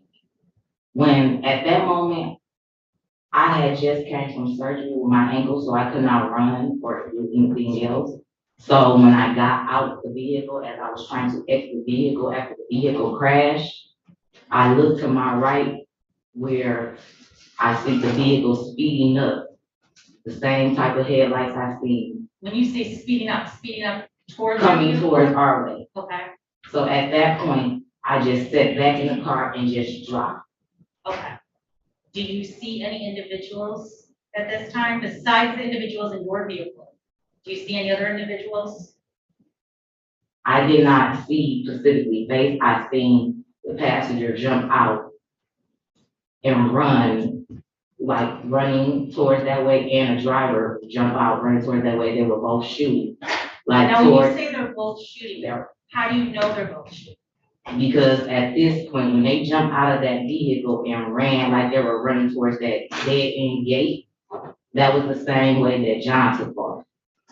I did get up and look at that moment, and then I just laid back down. Okay. When I see them chasing them, I didn't see anyone. I just seen bodies. It was kind of dark.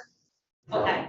How many, did you hear shots going off? I heard shots going off, but I'm not sure exactly how many. Okay.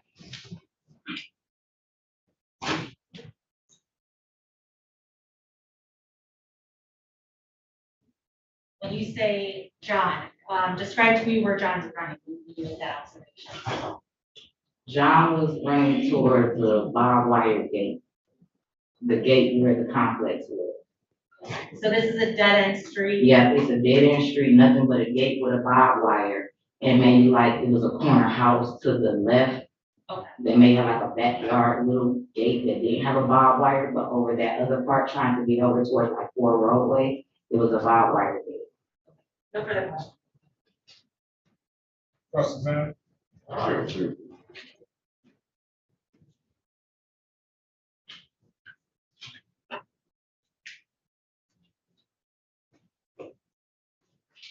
Good afternoon. Good afternoon. I just have a few questions for you. Is it pronounced Tillerson? Yes. Mr. Tillerson. On this particular day, you have been with, is your cousin, you call Amber, is that your cousin? Yes. You have been with Amber for a period of time that day? Yes. Okay, and, what time did you begin to get with Amber? I got with Amber maybe around that evening or afternoon. The day before? No, that same day is when I went with Amber to go with her out to Detroit. Out to Detroit. And what time did this going to Coney Island and so on and so forth? What time did that happen? Maybe about 3, somewhere between 3 or 4 3 or 4 PM, AM or PM? a.m. In the morning. in the morning. Okay, so you said you got with Amber, Earlier that day, we were you said together. earlier that day, so you mean like 1 or 2 o'clock? I don't know the specific time I got with her, but it was within like the evening time that I went with my cousin on that specific day. Okay, so this incident took place in the wee hours of the morning, Yes, correct? yes. All right, so 12 o'clock begins a day. Mhm. You agree? Yes.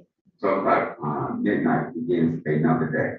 Okay, so you're trying to say, well then. I'm not trying to say anything, I'm asking a question. Okay, Okay, so did you get with her before 12 o'clock midnight or? yeah, before, I was with her already. Okay, you began to get with her what time the day before? About maybe 6 p.m. 6 p.m. the day before, and I was with her throughout the whole night to the next day. Okay, and when you say you was with her, were you also with, is it, John? Yes, not previously before then. I got with John maybe about 11 p.m. Okay. the day before the incident. Okay, and then there was the Sean you mentioned. Mm-hmm. Is that a yes? Yes, Okay, and what time did you, connect with, the Sean? it had to be around maybe about 9 or 10 Okay, p.m. so you're with Amber first, Yes, then some kind of way, is Amber driving or are you driving? Amber is driving. And then at some point in time, you pick up, the Sean. When We meet him. you meet him. Okay, and then after subsequent to meeting him, then you all pick up John. Or you We meet. met, John met us as well Okay, before we actually all got together. okay, and where did you meet John? I mean, where did y'all go when y'all first got together? Your Honor, I'm gonna object to relevance at this point. I asked another question. Well, you correct me if I'm wrong, when the day that you met Amber, the day before, and you all got together, you all was smoking weed, correct? Your Honor, I'm gonna object to relevance. Well, it goes Whether I through, can smoke weed some days other than this incident. it goes through, it's not a couple of days, it's the, evening hours before this incident happened, it goes through her ability to recall. Okay, so that she may have been under the influence. Yes. Same. Okay, so when you all got together, correct me if I'm wrong, you were, smoking weed together, correct? Yes, Okay, and at some point in time, you all begin to drink alcohol, correct? yes, What time do you all begin to drink alcohol? right around the time we probably went to the bar. Okay, and so what type of alcohol were you all, and when I say you all, who are we including in this you all? Who are you including? Because No, I I'm can't not speak saying- for anybody else or what they've been drinking. I don't even talk about myself. Okay, well, you observe Amber drinking, correct? Yeah, Amber drinks wine here. That's not my question, but you observed her drinking on that evening. I observed her having a few sips. I don't know how much. Okay, all right. And then you say, at some point in time, Deshaun gets, you all connect with Deshaun, and he's smoking weed too, correct? I don't know. You in the car? I know that he smokes weed, but he didn't smoke weed in my presence. I didn't see him roll up a blunt. I didn't see him put one to his mouth. I didn't see any of that. Okay, and so then you connect with, well, first you connect with John, you connect with John last, after. Yes. Okay. Yep. All right, and then, you said on the four of you all in the car. Yes. Okay, and did you see John take drinks as well? No, I did not. Did you see him smoke weed? Is correct? No, let me let's take it. No, I did not. John doesn't smoke. Okay, so now you all go to the bar. Mm-hmm. What, is that a yes? Yes. Okay. You have to say yes or no for the benefit of the young We lady. all, Excuse we said me, we go to the excuse bar. We all went, we me. met at the Excuse bar. me, ma'am, excuse me. Okay, so you meet at the bar. What time did you all meet at the bar? About 11 Okay, and when you say the bar, where is this bar located? on 7 Mile. On 7 Mile, what, do you remember the name of the bar? The beauty bar. The Beauty Bar on 7. At least that's what it was called at the time. Okay, on West 7 Mile, the Beauty Yes. Bar. Okay. Now, when you go into the bar, you all go in there and have drinks, correct? Not everyone. I had a drink. Yes, I did. And you stayed at the bar until it closed? No, What time did you leave the bar? we left that bar about an hour and a half after we got there. Okay, so you're there for an hour and a half, And you took how many drinks? I had a drink in the bar. What kind of drink did you have? I took a shot of tequila. And did Amber have a drink at the bar? I do not know. Okay. Remember, you were hanging out with us, right? Your Honor. Just because I'm hanging out, I do not know. She said she doesn't know. Okay. Okay. So when you leave the bar, you say you get there by 11? Yes, sir. They get there for about an hour and a half. 12:30, 1 o'clock we left. You leave the bar. Yes. Where do you go after you leave the bar? We went to Deshaun's sister's house. Okay. For more drink? No, Now then, at some point in time, you all go to the Coney Island. What time is this in the wee hours? 2, 3. Okay. And do you notice anything unusual at the Coney Island? No, I do not. When you said at some point in time, Deshaun and John go into the Coney Island. Yes. All right. And you said that Deshaun came back, but John did not come back. No, John did not come back to the car until after he got his food. So at some point in time, both of them, so they come back to the car separately. Yes. And who's driving when the vehicle leaves the Coney Island? Amber. And Amber's driving, and where's John? In the back seat. With you? Yes. Okay, then Deshaun is in the front seat. Yes. And at some point in time, there's conversation about lights following your vehicle, correct? Yes. Does Deshaun say anything in relationship to the lights? And I want you to tell me what he said, if he said anything, but does he say anything in relationship to the lights that's following? That you are believing following? No, he doesn't say anything, just turns around. Okay. Well, does he pull his gun out? No. No. Does Bianca pull her gun out? No. So you all are in a car and there's a vehicle you believe following you. Did you see Deshaun's gun? No, not at that time as the vehicle following me. No. Did you see his gun at any time while you are in that car? Or when he walks into Coney Island or when he comes back from Coney Island? Do you ever see his gun at night? No. Do you ever see Bianca's gun? Yes. Okay. And where's Bianca's gun?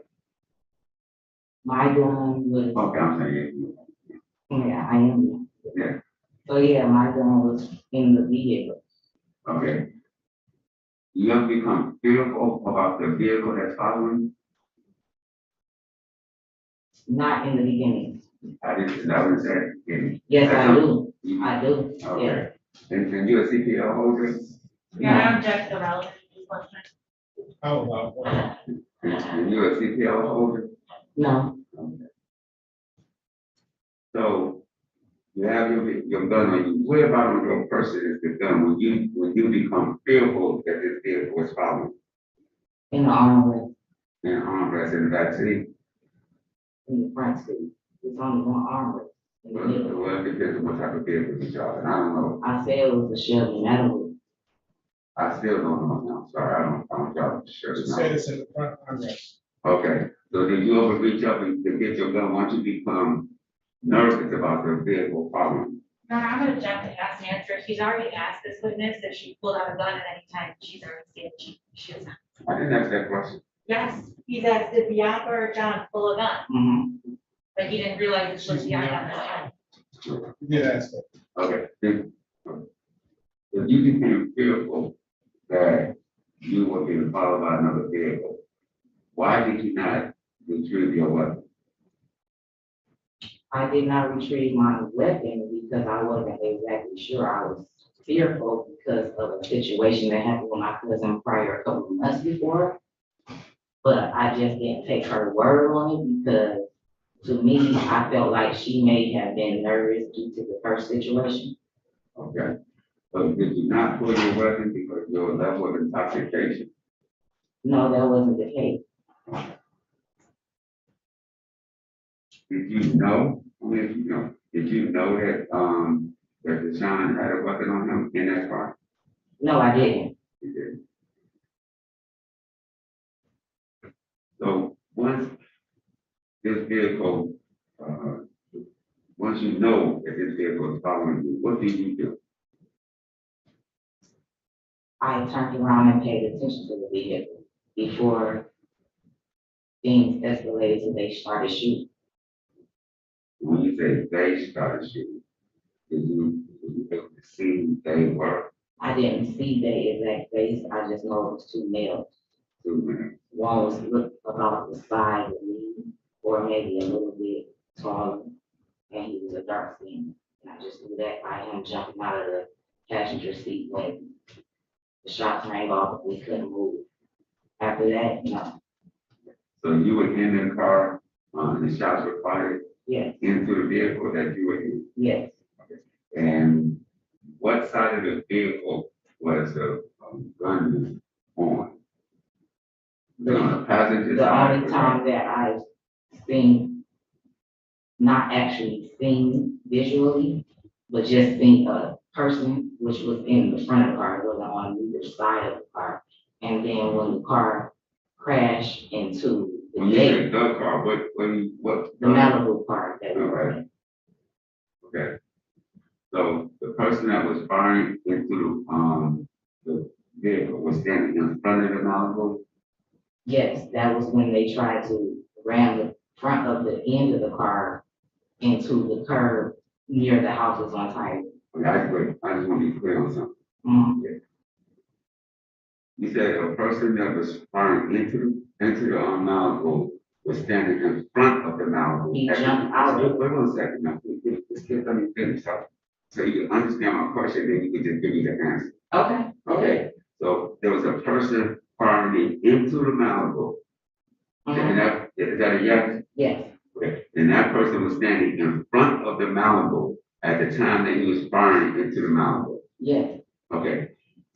The Malibu had hit a fence, correct? yes. Okay, so the headlight, were the headlights still working? I do not know. Well, if the person was standing in front of the Malibu, the headlights, if they were working, would be shining the light on them, correct? Correct. Okay, but you still could not see who the person who was firing into the Malibu. You cannot identify that person. No, I cannot give you a Okay. full Now, description. at some point in time, I believe you said, then another person got out of the vehicle. Not at the same time. I didn't say it. I said at some point in time, another person got out of the vehicle. All right, and began to fire into the vehicle. That's not what I said. Okay, so what did that person do when he got out? The second person, what did he do when he got out of the vehicle? They fired towards the way that John was. See, you're saying they. Let me help you. Let me. They are- One second. One second. Okay, there are two people. I'm talking about them separate. I don't know them. No, that's not what I'm asking, man. I'm asking there's two people. One person get out and he's standing in front of the vehicle and he begin to fire into the vehicle. That's one. Mhm. Is that a yes? Yes, Now the second person gets out of the vehicle and does he begin to fire into the vehicle? Yes or no? no, these are Thank you. two separate times. So you're very confusing. Because when you're confusing me because these shots and these people got out of the car more than once. So you're confusing me on what time frame you saying when that car, he jumped in front of the car and did that. I never said nobody else got out of the car as well. But when we hit the gate is when I said the second person got out of the car. Okay, so at some point, so it's two different shooting incidents. Yeah, Where's the first? the first one is on tire. It's One when time. the bullets rang out the first time. Say it one more time. When the bullets rang out the first time, we were on tire.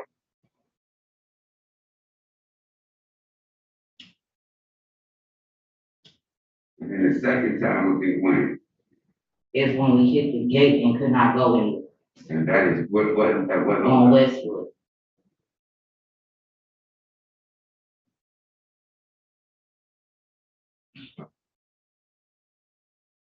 So in Tarvin, when shot was fired, you said a person got out of the vehicle. Was that the passenger or the driver? They both got out of it. When, at that time on Westwood, they both got out of it. No, on Tarvin. The passenger, He fired into the the vehicle. car. Okay. Did he hit anybody? No. That you know of? No, not that I know. And then on Westwood, you said both individuals, the passenger and the driver got out. I hear, that's a yes or no? Yes, On Tarvin, when the passenger got out and fired into your vehicle, it impact your vehicle, if you know. they did not get out and shoot at the vehicle on Westwood. I'm on Tarvin, the first shot. First time, you said there was 2 shooting incidents, one on Tarvin, that was the first one, correct? Yes.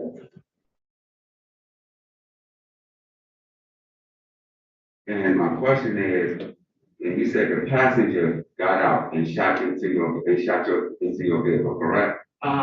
Is that a yes? On tire. One Yes. time. When he shot his weapon, did it take impact on the vehicle that you were driving in? Yes, That's the my point. windshield. The windshield. Yes, And that's when you were standing in front of your vehicle. Or the vehicle that you were traveling in, correct? yes.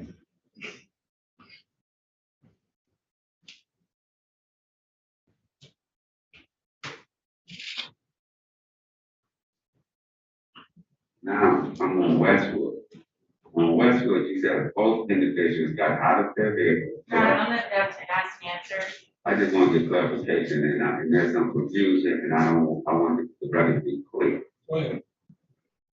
On Westwood, you said both individuals got out of the vehicle, correct? Yes.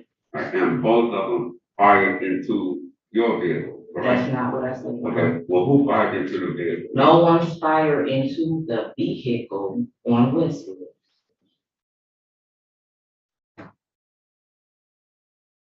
So they got out, they fired their weapons, but it They fired at John. John's in the vehicle, isn't No, he's running towards the 5-wire gate. he?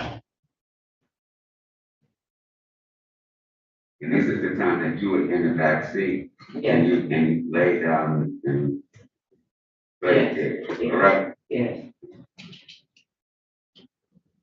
And you still at this time, you cannot describe any of the individuals that was chasing and firing at John. No, I can't describe exactly who it was. I just know that there were 2 different sides, black males. One was about 5'7", 5'9", and the other one was short. Okay. And I think you remember what type of jacket John had on that night? Or what his clothing description was? You know, he just had on dark clothes. John had on top, I wasn't sure about that.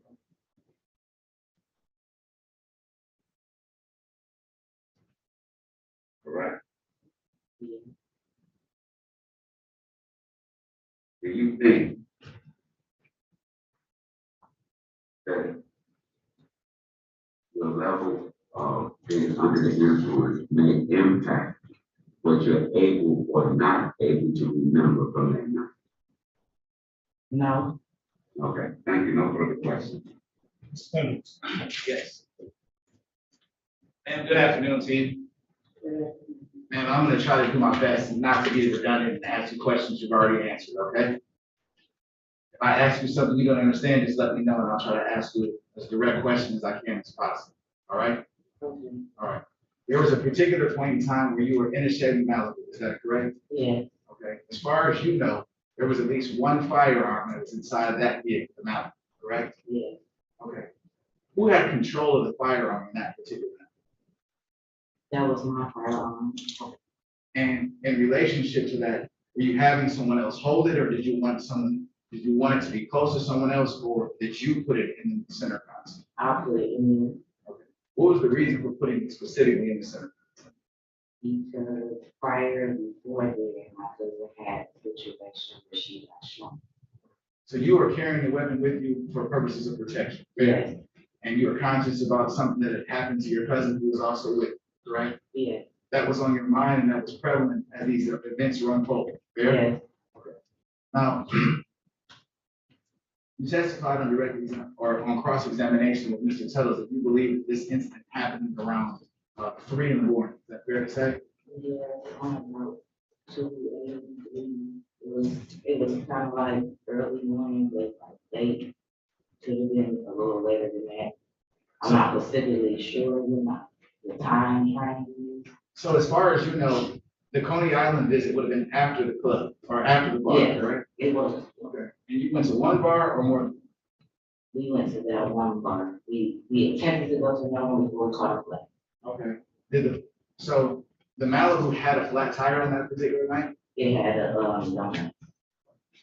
Okay. So you caught a flat and then someone gets out and puts this spare donut, the temporary tire on the vehicle. Is that fair? Yeah. All that happens before you get to the Coney Island, correct? Yes, all of this, yes. Okay. So you'd agree then that putting the donut or donut as you refer to it on that type of vehicle, that would affect your ability to drive back. Would that be fair to say? Yes, not too fast. Well, yeah, you're supposed to be going at a slow speed. Yeah, you're supposed to. Okay. Now I'm gonna ask you, because we had some discussions about streets where shooting took place. As far as you know, was there shooting that took place on Westwood? It did. Okay. Took place on what you mean by that. Did you hear any gunshots on Westwood? Yes. Did you hear any gunshots on Tyre? Yes. What street were you on where you believe that bullets hit the vehicle that you were in? Tyre. When you ultimately laid down and played dead, do you know what street you were on? Westwood. Okay. I'm gonna ask you to take a look at this and see if you recognize the area where this is.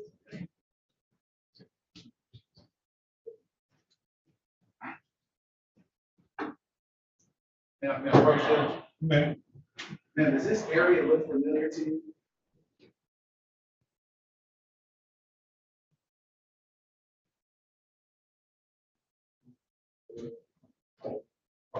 I'm gonna advance it and give you another pause frame.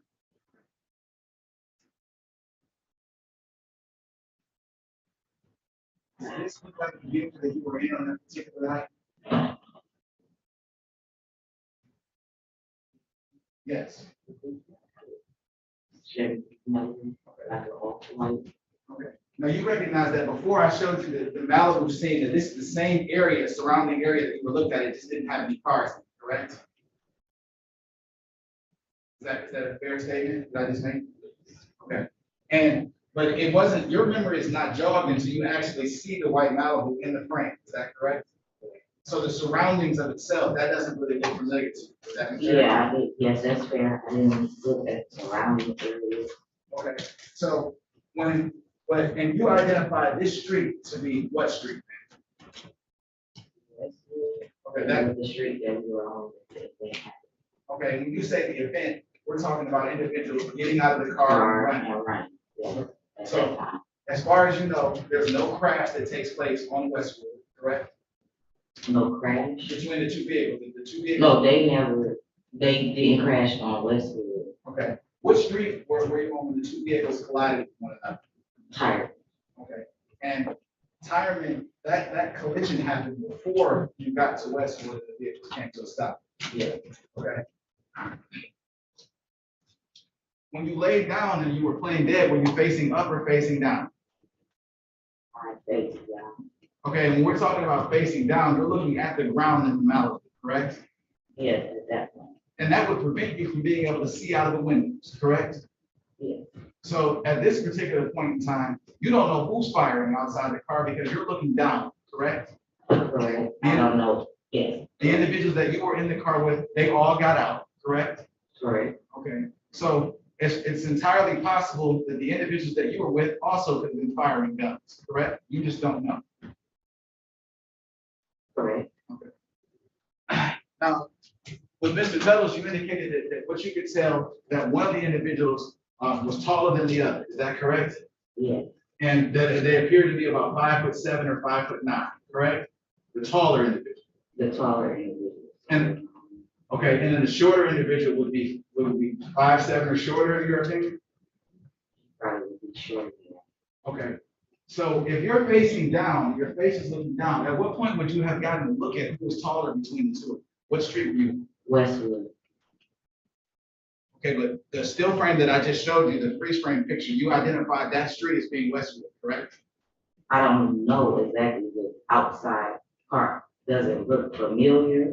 I don't know exactly what street that is. I appreciate that, man, but I'm asking you what street you identified it to be, because I wasn't there, so I'm Yes, just. Westwood. Okay. Is the street that I know that I've been on. And when you were on Westwood and that Malibu comes to a stop, your face is looking downward, as you testified to, correct? Yes, I was squat down as we were coming up that way. Okay. But like I said, when we made that crash, is when I got up.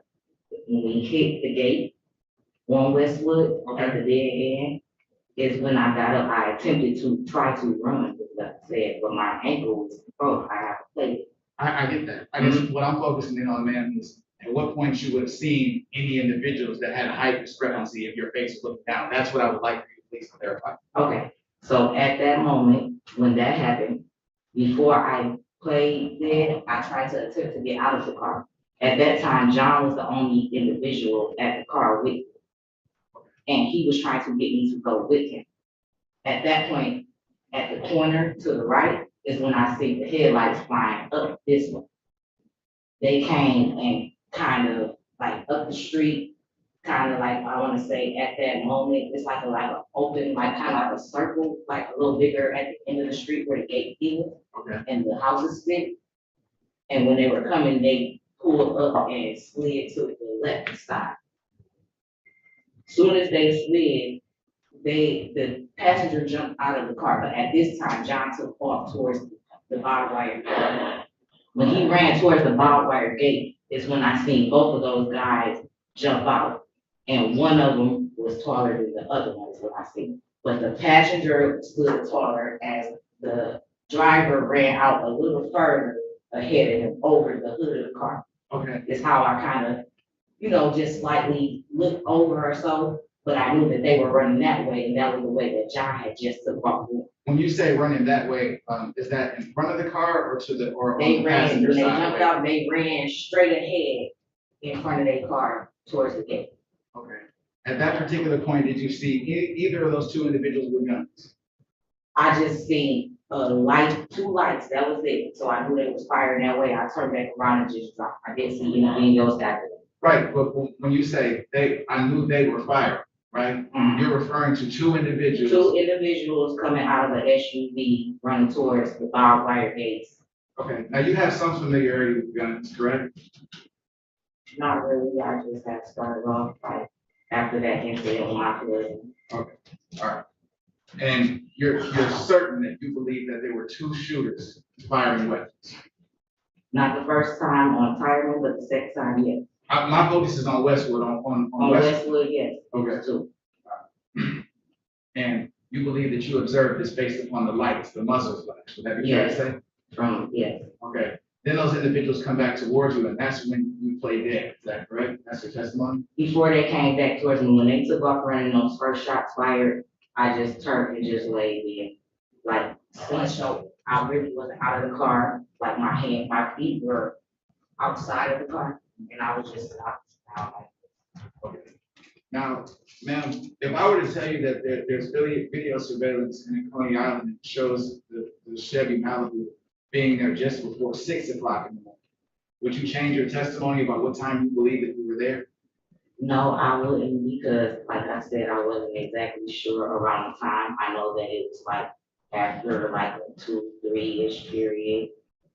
I guess. But I do know that in some part that it was probably even a little later than what I expected, because the sun came up when we came back to the scene, such in a quick moment. So is it, what I'm saying is it possible then that you could be off on the time that you were at the Coney Island, actually closer to 6 a.m.? Do you believe that that's possible? Yeah, my time, I do believe that my time will be possibly wrong between like that to 5, like that dark before it's morning time, before it turns to light. So when, and we're talking about what takes place prior to this. This is after a night of hanging out with some friends, correct? Mhm. Is that a yes? Yeah. And then some marijuana, some alcohol, right? Yes, And then that's when we're gonna finish off the night by going to get something to eat. That's what happened on that particular day. And then it transitions to the early morning. Is that fair to say? yes, And in relationship to the Chevy Malibu, that was the vehicle that you guys were riding in for the duration of that evening together. Is that fair to say? yes, probably around that morning time. Like before then, we all was in the same vehicle. Did you ever get a sense that there were any problems while you were at the Coney Island? No, How, I didn't get any sense that there was no problem. okay. How soon after you left the Coney Island, did the gunshots take place?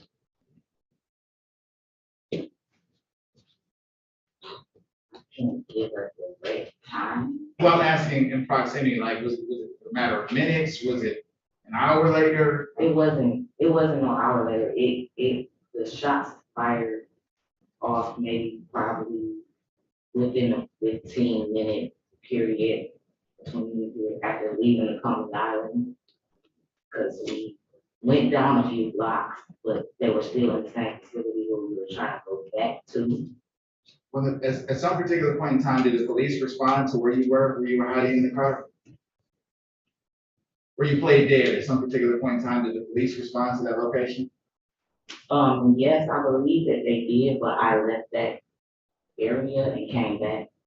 Okay, so when the police didn't encounter you in that car, you Yeah, no, left not and then right. came back When to, they came on scene, they did not encounter. did you make a 911 call at any point that night? No, Okay. You were asked specifically by police whether or not you could identify anyone, is that correct? yes, And you told them you could not, correct? yes, You were asked to give a physical description of that particular night about anyone that you may have seen, and you weren't able to do that either, correct? no, I wasn't able to give a specific description of no. You were asked whether or not you could even give a clothing description. You also said that you could not, correct? Mhm. Is that a yes? Yes, Thank you, there's nothing further. Can you redirect? Just briefly, Your Honor. You stated that you observed a flash of light, which yes, you believe on the street of Westwood. When yes, you say a flash of light, do you mean the muzzle of the weapon? yes, like, Objection on leading one. See, her testimony said it was, she was a flash of light. That could be any kind of light. I think that's what she's trying to clarify. What she means by flash. So when she said muzzle, that directs her to, yeah. Your Honor, I'll rephrase the question. When you say flash of light, can you describe that a little bit further? I think a flash of light Where is it coming from? towards the car. It was like in two different areas. It was like back to back. It was like one and one. So it was just like those two little Did you hear the flashes. sound of that flash of light? Yes, I did. It was sounding like a gunshot. No further questions, Your Honor. Anything else? Just so I'm clear, when I asked you that, when I asked about the lights flashing, you indicated that the lights were flashing in the direction where John was running, correct? No, I did not. I said that flashed towards the way that they were coming from the car here. When you asked me if I see anyone. Right, remember I asked you first about the height discrepancy and how you were able to see Exactly, and that? I said that they got out the car and they ran towards the way that John was running. That's the only time I said anything about John Way. Right, and then at that particular point in time, you're saying that even that after these individuals exited the car, the lights were flashing towards the car? No, when those individuals exited the car, after they were speeding and stopped and slid and they jumped out of the car, Right, the vehicle, is when the gunshots went off and the flash, but there were two different ones on different sides of that way of car. Like, at that point, John took off towards the gate before they got right there. So I'm not sure, if John made it over the gate or what had happened. I just knew that they were firing that way. They followed the last person leaving the vehicle. Let me stop. You said, I just knew that they were firing that way. Please Yes. clarify what you mean by that way. That way, they fired that way towards the gate, and I knew that John ran that way. Towards the gate. Yes, Thank you. including my cousin. Thank you, Yes. nothing further. And you noticed this while you were in the back seat with your face down, playing dead. No, I did not see that with my face down playing dead. But this was, but this was on Westwood. This is where you played dead, right? Exactly. Okay, when you said you played dead, you were not at the window, but you were down on the back seat or the floor or something like that. Is that correct? Yes. Okay. No, not on the floor. I was hanging out of the car. The door was open because I attempted to try to run it. So you can see this from inside the vehicle going outside the vehicle. Yes, when I not inside of the vehicle, when I attempted to get out of the vehicle, is when I seen the SUV coming up the street. Okay. Once that happened, John was still around the vehicle. Okay. My question is this. You noticed this while you were attempting to play dead, correct? No, I didn't notice this when I was attempting to play dead. I started to play dead after I noticed that when they chased John that way. No further questions. All right, thank you, man. Makes sense.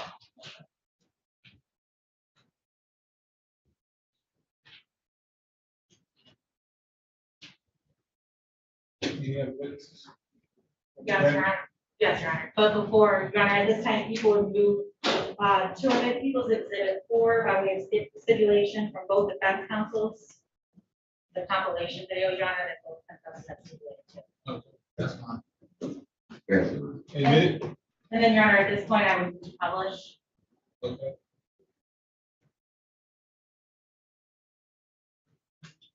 Yeah, sure, it's my screen, Your Honor.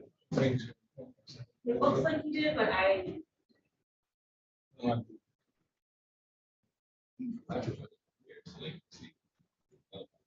Okay, there you go.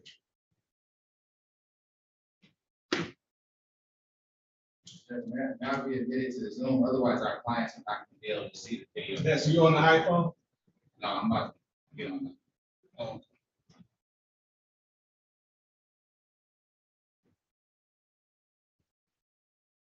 In this situation, we allow the defendants to slide down. I can join on Zoom as well. So my client can see. You slide them down so they can see the monitor.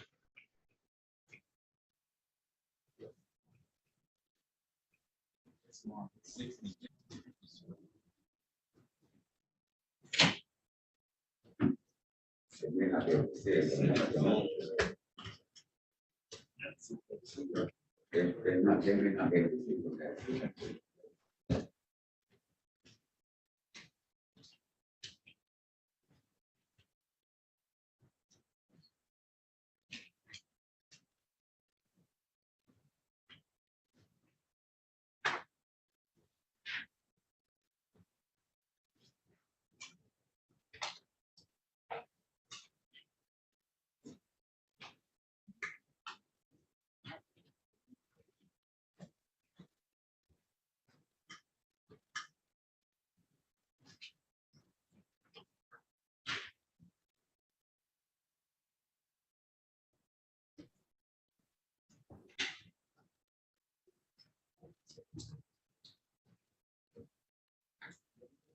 Waking up. Okay. Your Honor, people are going to be playing the video in its entirety for 16 minutes and 9 seconds. Okay.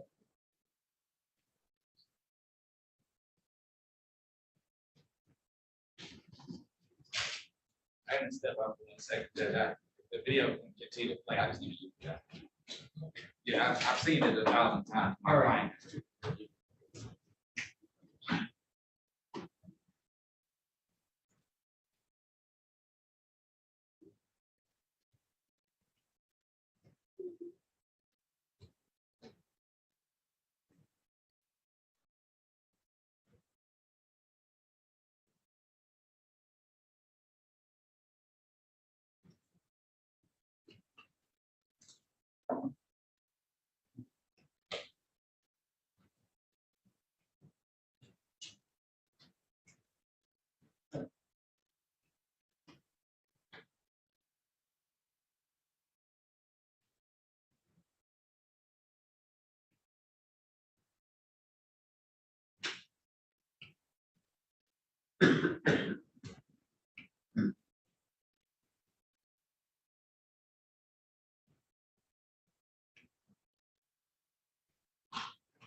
People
are stopped for 16 minutes and 9 seconds.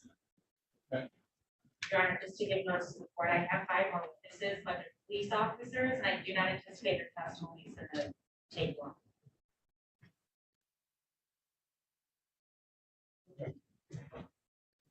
May I call my next witness? Your Honor, people call evidence technician Felicia Jackson at this time. You need all 5 of these witnesses, Yes, Your Honor, and I've given offer for each one. please. Okay. Your Honor, the evidence technician is the individual that recovered a hat that's significant in this case of DNA testing from the MSP lab. Also, the officer in charge who pulls a lien report that IDs one of the defendants as the vehicle at Coney Island. The officer who does the mapping of the defendant's cell phone to show that he's in the area. The officer who recovers the phone, and then the officer who does a phone dump, and then if there's a text message on that phone shortly after this scene. Can we stipulate to any of those witnesses, gentlemen? Not even the officer who recovered the hat? So, Judge, and I'll tell you the issue that I have with it, and it may be go to weight more than a disability, and I'm sure this is what the court's gonna say. And as long as the court appreciates my argument from that perspective, I'll just say this. I reviewed all of the discovery that Mr. Bonomo gave. I don't have any pictures that I saw of the hat present at the scene, and I don't have a body cam showing the hat present at the scene. If I had that, I wouldn't have a problem stipulating. But I know that they took my client's clothes and they tested all of them. And I believe that the clothes were recovered separately. So my only position is that I have nothing to bounce that off of in terms of where she actually recovered this hat from. So that's why I wasn't willing to stipulate that. That's Okay, understood. Now, maybe just a response to that as far as not providing the video, it's in the same evidence.com link with everything else that I have written out, that's how I'm accessing. So it's in pictures of this scene. No, I'm talking about the hat specifically. Correct, pictures from the hat, because I'm admitting those pictures. Well, then just show me the pictures and then we don't need the officer.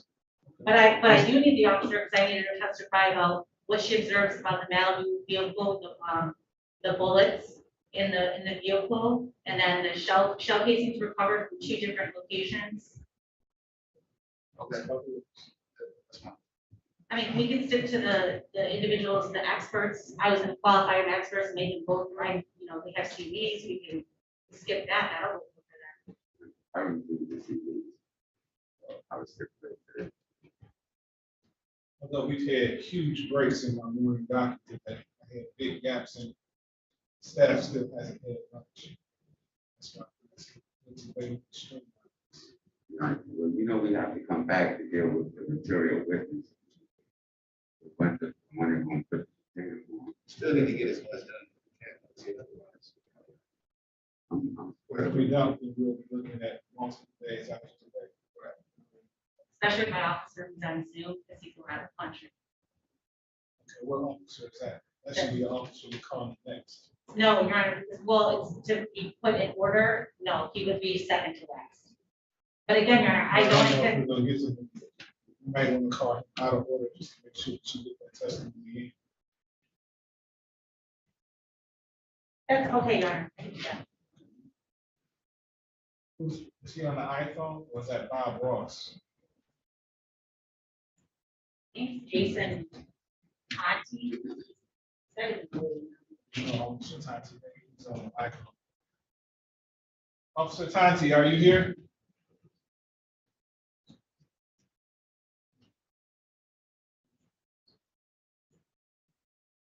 Bob Ross, can I help you? Bob Ross, can I help you? Goodbye, Bob Ross.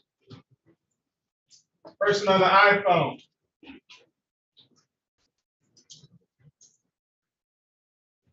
I don't think Officer Tanti is here. Your Honor, I changed messages with him. Oh, there he is. That's Officer Tanti. Connect your audio, sir.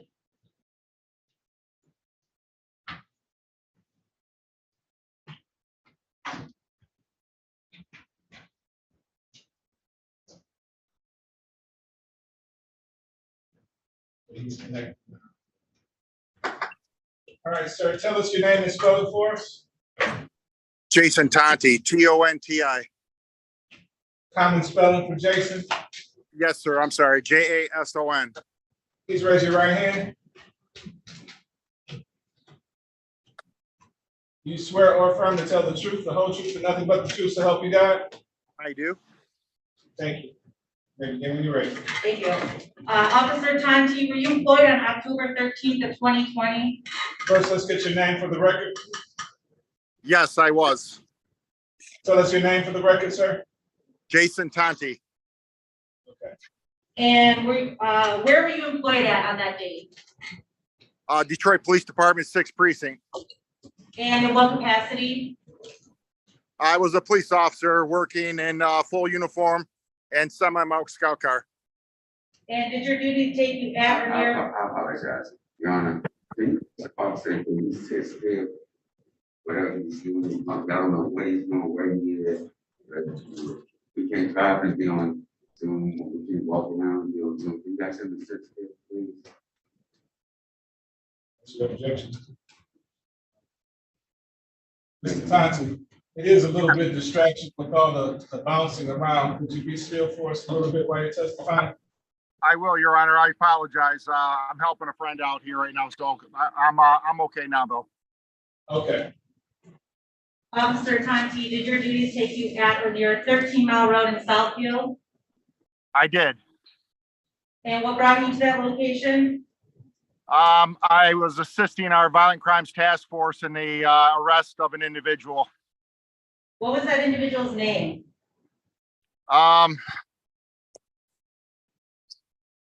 You know, I don't remember. It's been 3 years. I was sent the report. I know he was driving a burgundy Trailblazer.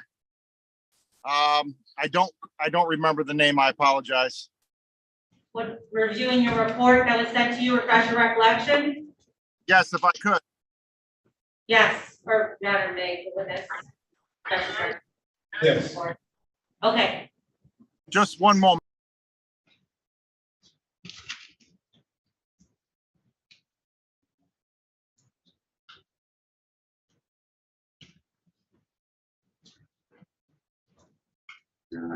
I understand the court rule, but this is the reason why I objected to this going on Zoom. I don't know what he's doing. I have absolutely no idea. And then when he does testify, you know, because he's like you said, it's been 3 years. He doesn't know that. So I'm not sure other things that he testified to, whether or not I'm going to be looking at his report and then testifying. I don't know. This is again.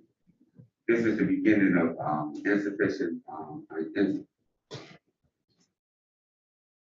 ineffective assistance of counsel to allow this to go on. Well, first and foremost, you can't be deemed ineffective assistance because you made your objections and they are noted for the record. You were just overruled in accordance with the court rule. As far as the officer refreshing his recollection, anything can be used to refresh his recollection. We need to know what he's using to refresh his recollection. That is true. So I'm not sure.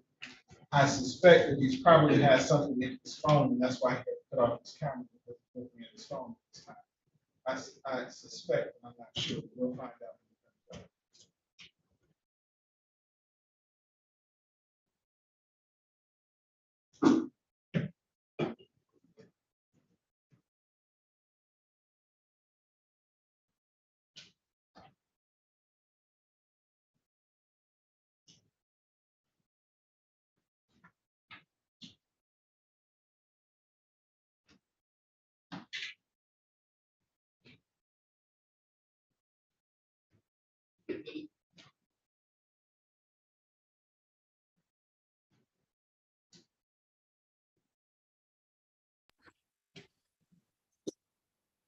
Okay, that was a Cortez Walker.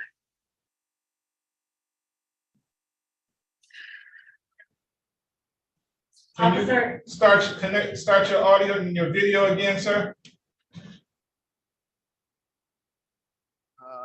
Let's see. Okay, I apologize. That was a Cortez Walker. What did you use to refresh your recollection? Yes, I do. It did. I did look at my report and it was Cortez Walker with a And K. where's your report? I have it in my email. And did you access your email through your cell phone? Is that why you had to take your picture out? That's correct. That's what I suspected. Make it so. Officer Santi, did you recover anything on that date from that individual? I'm sorry. I'm sorry. What was that? Did you recover anything on that date? I did. I recovered 2 cell phones. Can you describe those cell? One out of the center console of the vehicle and one that was given to me by one of the officers at the location. The cell phone in the center console, can you describe what kind of cell phone that was? It was just a standard cell phone. It wasn't like I don't know if it was an iPhone or just a standard. It was not a flip phone though. I think it was like a handheld device. Okay, who did you give those items to? I'm sorry? Did you give those items to anyone? I did. I took those cell phones to homicide and I gave them to Detective Mativa. No further questions. Cross-examine.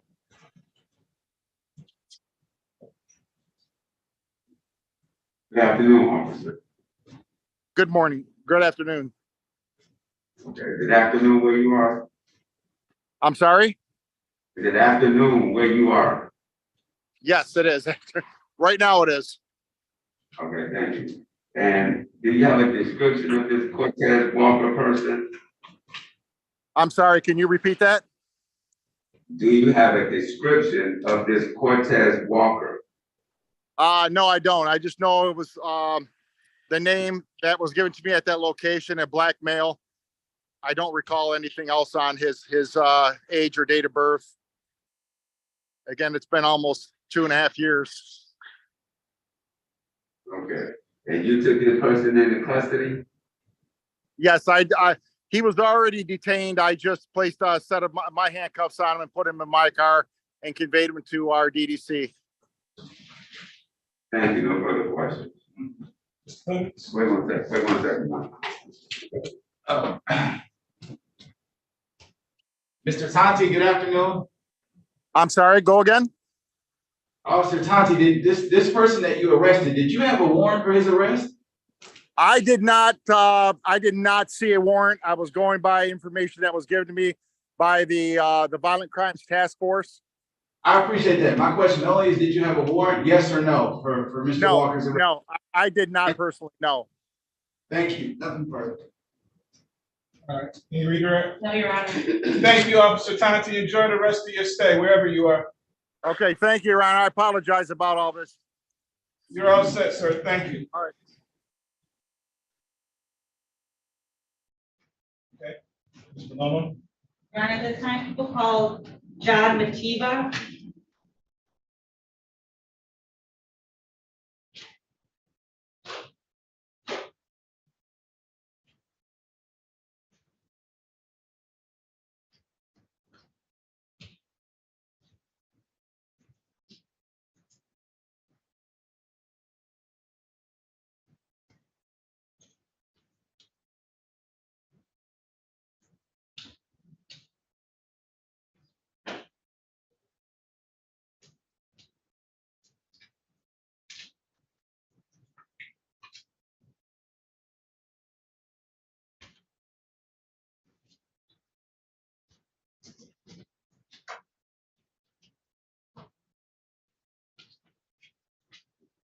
Sir, this way. Please give your name and spelling to the court reporter over there.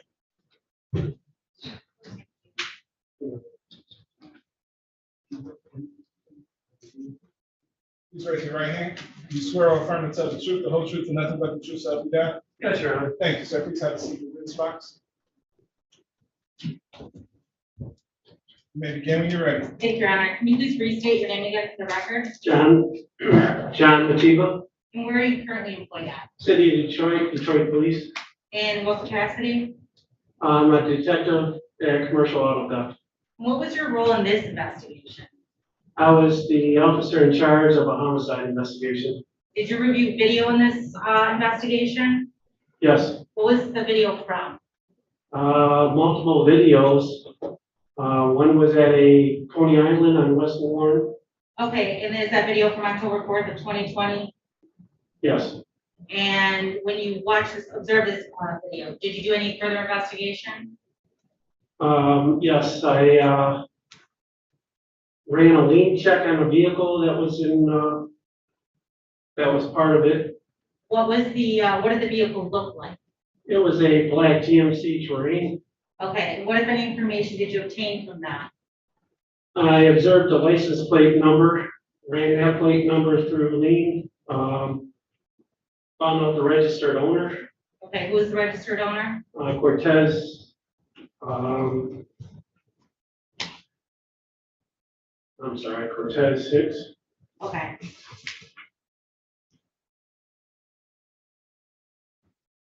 Did you receive did you receive items from Officer Jason Tanti? Yes, And what were those items? 2 cell phones. Can you describe those cell phones? One was a black ATN flip phone, and another one was a black iPhone with a blue case. And did you place those cell phones on evidence? Yes, I did. Do you recall the evidence tag number For for the iPhone? For the iPhone would be 20104090-39. And did you pull any other information when you watched that video besides the license plate of the lien? Yes, the registered owner, what I did is I ran a SOS search on the, for a photo. Okay, did you, I'm gonna object in SOS, I'd like for the record to indicate what that is. can you please know what SOS is? That is your driver's license number, Secretary of State. And what, if anything, I'm sorry, did you receive from that phone? That gave me a picture of Cortez Hicks. Okay. And what did you do with that picture? That picture matched the video I was watching. Objection, Judge. Sustain. You can't do that. No further questions, Your Honor. Cross examine. Clemens. No, thank you. Thank you, sir. You may step up.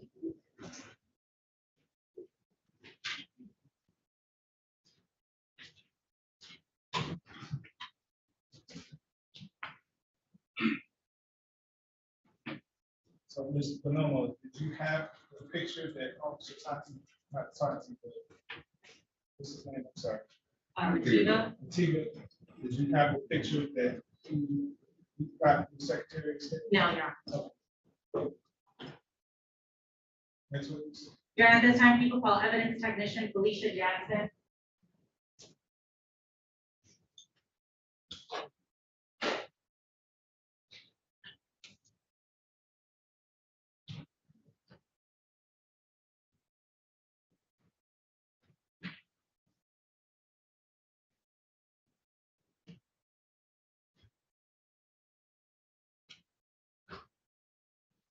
Morning, ma'am. Good afternoon, ma'am. Please step forward, give your name and spelling to the young lady seated over to your right.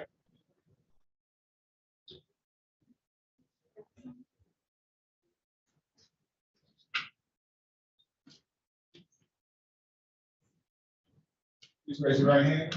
You swear or affirm to tell the truth, the whole truth, and nothing but the truth, so help you God? Thank you. Please have a seat in the witness box next to me.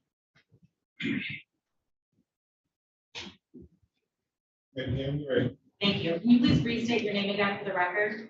Felicia Jackson, And where are you currently employed at? City of Detroit Police Department, Crime Scene Services. And in what capacity? I, forensic technician. And were you employed in this capacity, I'm sorry, I believe it's October 5th of 2020? Yes, And did you appear at or near 5708 Warwick in Detroit? yes. And what brought you to that location? I was dispatched there for homicide. Okay, when you first made that location, what's your role in making that location? What do you do?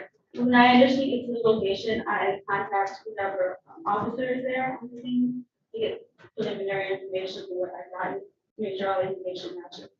Okay. And so when you first made that location, what if anything do you observe? At this particular scene, it was warm outside, but it was wet. I did notice some casings in the street. It was a hat. I saw that there was a collision between a vehicle and a fence. And when you say a vehicle, what kind of vehicle was that? It was a white in color or silver in color Chevy Malibu. And did you notice any, anything with the vehicle? Was there any damage to the vehicle? There was a suspected gunshot impact to the windshield. It appeared to be one to the front driver's seat and front driver's door. And I believe the front, the driver's window was shattered and the rear passenger window was shattered. The other two windows appeared to go down. May I ask you, did you say windshield for bullet impact? Yes, sir. Thank you. And you said you observed a hat, is that correct? Yes, it was lying in the street.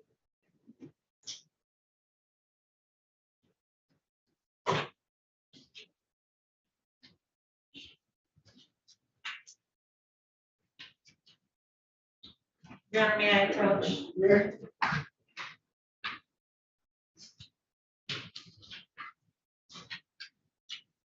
I'm handing you people's proposed exhibit 5A and B.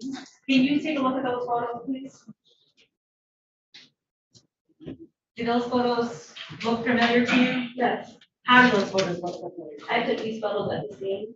Okay, so do those photos fairly and accurately depict the hat that you recovered at that scene? Yes, sir. Your Honor, at this time, people move to omit people's exhibit 5A and B. I think that's of course discretion. And then, Your Honor, may I publish? I apologize, I have rejection now. I don't, it's just a hat laying on the ground. what's your It objection? doesn't show like in relationship to anything else. What's your objection? That it's not, it does not indicate what your photo is. You'll have an opportunity to cross it down. Okay. Overruled. And Your Honor, may I publish? Yes.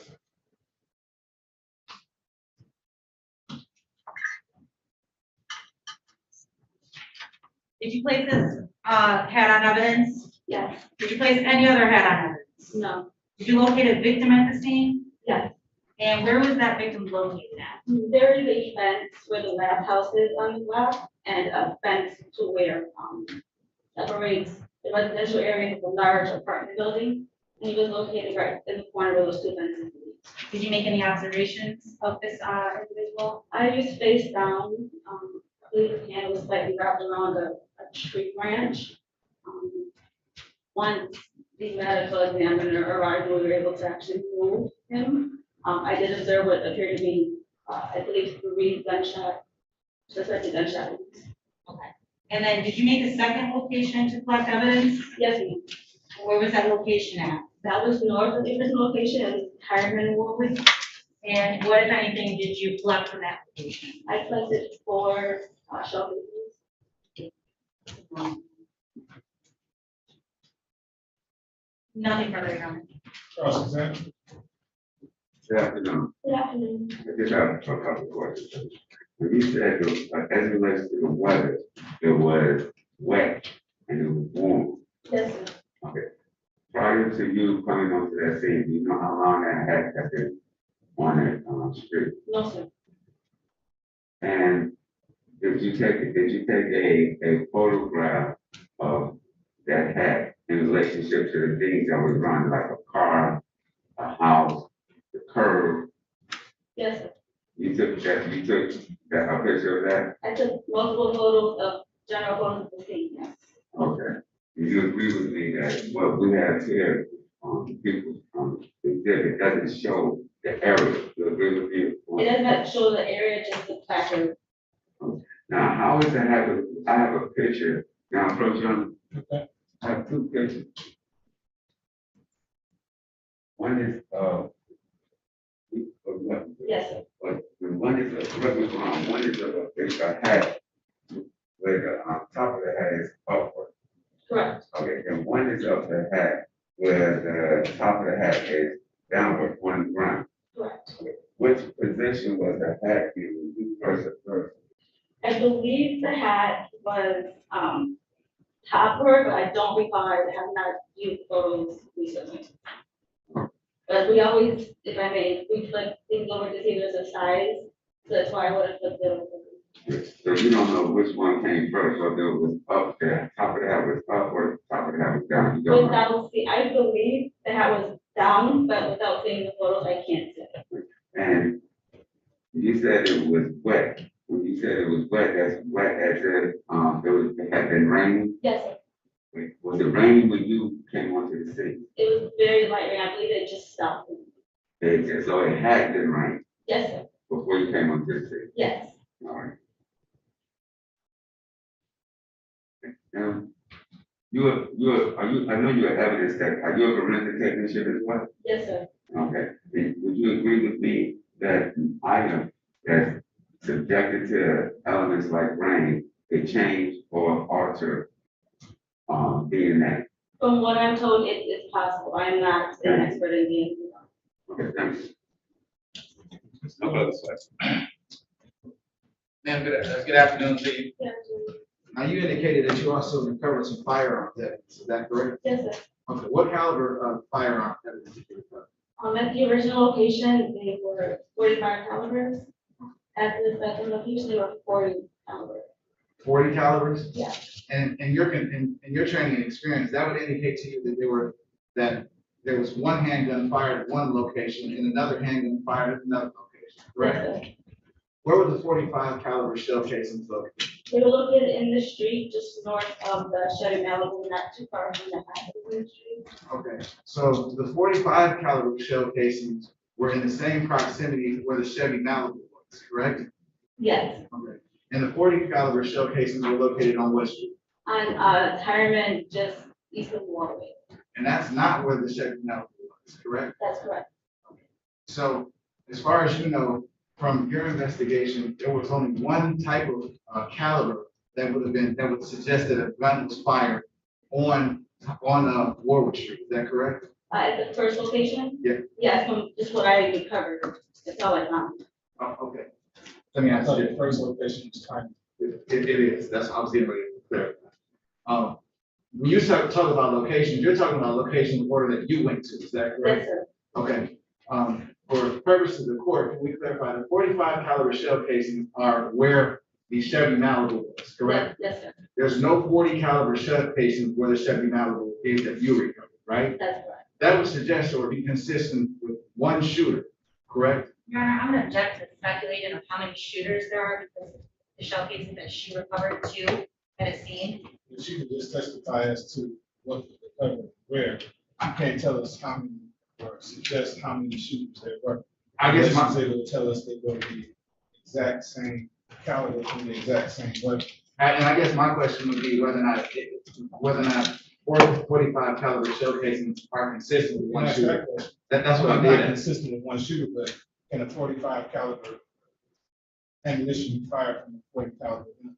Then I think I have to lay a different foundation for that question in terms of the firearm experience. That's why I was only asking whether or not the shell casings could be consistent with one shooter. I think it's an argument, so I'm gonna just let the whole thing go. Okay. Okay. As it relates to strike marks to the vehicle, tell the court what specifically those strike marks were. I believe there was a method impact to the front, the windshield. Once I was photographing the vehicle, I noticed one in the front passenger seat. And it was also into the front passenger door near the window, I think it was just below the window. The back passenger doors, were they shattered? The back passenger windows, were they shattered or were they intact? The rear passenger window was shattered. Thank you, nothing further. Any redirect? No, Your Honor. Thank you. You may step down.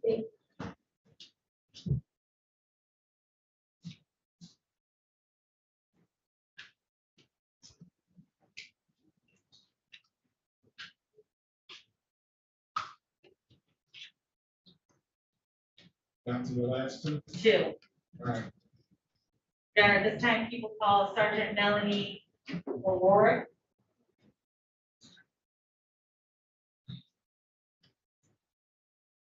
Oh, and Your Honor, are we sticking to the qualifying them as experts, the last two? For example. For exam purposes only, Yes. for Stipulated to example, what? stipulate to the next two as experts. Oh, for example, what receive those stipulations? Does anybody know who Bill Ryan is? I don't. Your Honor, may I please on the record what they're an expert in? This next witness is a forensic expert in cellular call detail records and tower mapping. Thank you. You know who Bill Ryan is?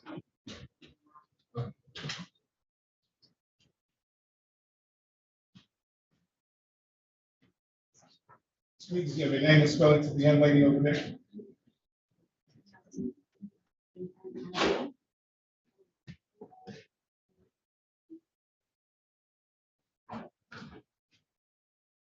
Please raise your right hand. You swear or affirm to tell the truth, the whole truth, and nothing but the truth, so help you God? Okay, please have a seat with the spots next to you. Hang on 1 second, guys. Okay?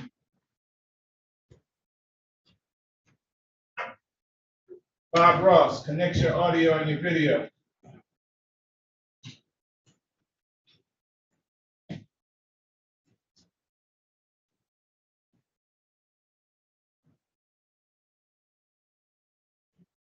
Bob Ross? Yes, sir. Can I help you? Can I help you, sir? Bob Ross going once. Bob Ross going twice. Goodbye. Okay, you may proceed. Thank you. Can you please restate your name again for the record? Melanie O'Rourke. And where are you currently employed at? Detroit Police Department Major Crimes. And what is your current assignment? I do forensic analysis of cellular call details and form mapping, and major crimes, and home hiking. And stipulation as far as you being an expert in cellular call details, records, and tower mapping. Is that correct? You're an expert in that? Correct. And did you become involved in this investigation? Yes. And pursuant to a search warrant, did you receive a call detail records for a number ending in 7557? I did. And did you receive a subscriber's information sheet as well? Yes. And did you receive a detailed records? Did you receive a business record certification? Certification. Certification, yes. Okay. And when you received this information, what if anything did you do? That was forwarded to the officer in charge of the case. Okay. And then at some point, did you create anything out of that data? I did. I created a calls report and a tower map with that information.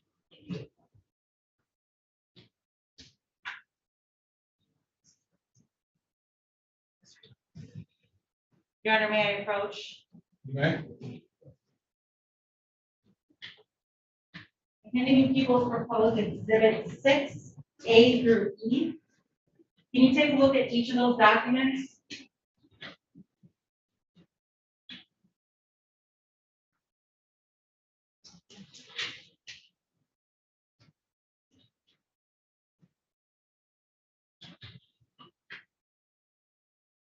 Yes. Starting with the first document, does that document look familiar? Yes. What is that document? This is the certification. And does that fairly and accurately depict the certification you received in this case for that cell phone? It does. And then going to the second page. How does that document look familiar? This is is the subscriber page. Does that fairly and accurately depict the subscribers page that you received in this case for this cell phone number? Yes. In looking at the next 3 pages, do those pictures fairly and accurately depict the mapping that you created in this case from that data? It does. Your Honor, at this time, people move to amend People's Exhibit C, or I'm sorry, People's Exhibit 6, A through E. Any objection? No, Your Honor. It doesn't apply. I take on this. All right, admit it, Your Honor, may I publish? right?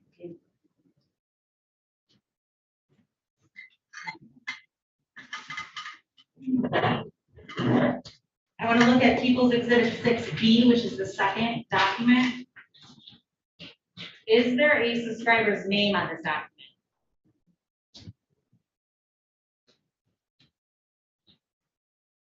It would be People's Exhibit 6B, the second page. I do not have a 6B. I have a 6A, D, and E. My apologies.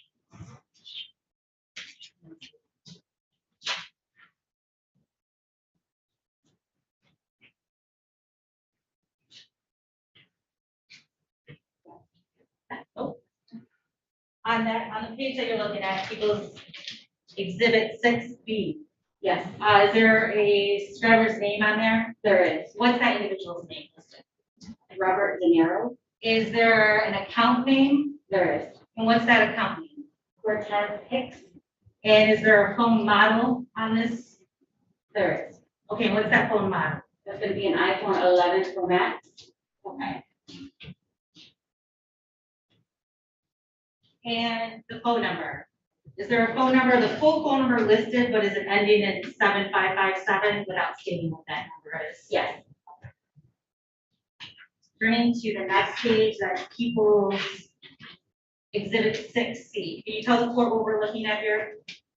This is the call support and tower map information that I provided to the officer in charge. Okay, and looking at this purple one, what is that indicating in regards to this call? So this information is received from the raw data received from the cell phone company. And what we have here is a close report of the information requested. So there's 2 specific date, time, and location information that's on the map. They are color coordinated. So you have the purple, which is line 1, or row 1. And then you have the scene, which is indicative of the scene that was provided to me from the officer in charge. And then you have row number 2, which is in blue. And both of those correspond with the second page that you're going to see here soon on the map, the location of the towers. Okay, and are these phone calls? These are voice calls, yes. Voice calls. Okay, let's turn to the next page, which is Exhibit 6D. And then can you kind of go through and explain to the court what we're looking at here? Yeah, so on the first page, we look at the calls report. And again, I said they were color coded. So on row 1, you see that it's in purple. That lat and long location or the tower information is going to coincide with the page that we're looking at right now, the map, where you see, it looks like a V on the map, it's purple, and that's going to be the intended coverage for that tower location. Okay, so on the previous page, is that indicating that at some point this cell phone's pinging off that cell phone tower? Is that? It is connected to that tower, yes, to that location. Okay. Going back, the purple, what time would that be at then? The time is 4:44 a.m. on October 4th of 2020. Now looking at the blue on the map, what time would that be pinging? That's going to be at 6:01 a.m. on October 4th of 2020. And turning to the next page, People's Exhibit 6E, what is this of? This is simply just a close-up of what we just looked at on the map, a closer view of the scene location, as well as that blue tower, that second tower that we were looking at 6:01 a.m. Okay, and then how long from the scene until the cell phone? But how far is distance? Well, according to Google, it's approximately just a little over 3 miles. I believe it's 3.2 or something like that. Okay. Did you receive about how many minutes that would be? It's approximately 7 minutes. Okay. Nothing further, Your Honor. Cross examine. Okay, just so good afternoon, first and foremost. I'm sorry, I can't Say understand. good afternoon, first and foremost. Hi, how are you? Okay, good. Just so we're clear, the ping that you received, what is the radius that it could possibly cover?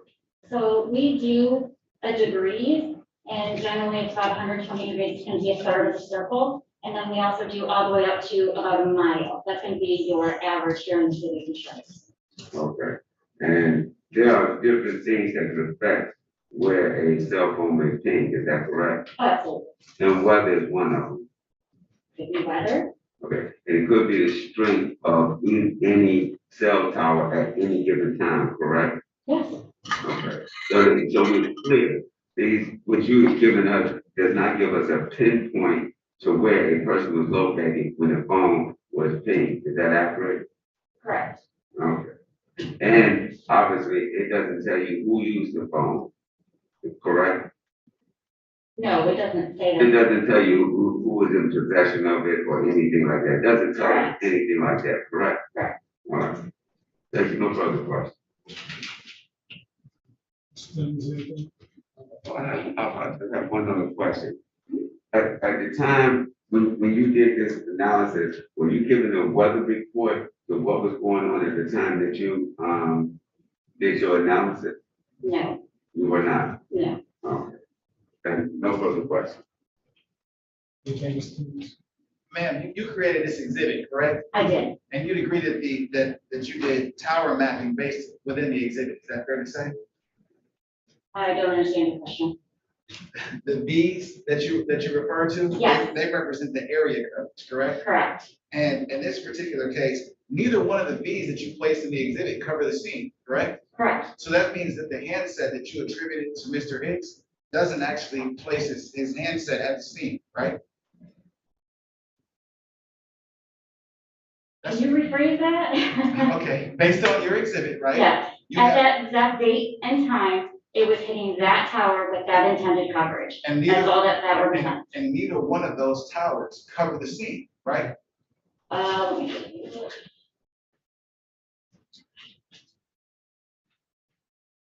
So generally, and I never use this from this, but generally that does not cover that intended. And that's reflected in your exhibit, correct? Yes, And you put together this exhibit to the best of your ability. I right? did. Thank you, nothing further. Can you redirect? No, Your Honor. Thank you, Ms. That's what. Yes. Your Honor, this time people call Detective Sarah Markle.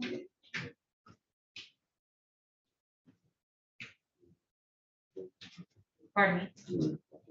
Yeah, text message. I did. We were here.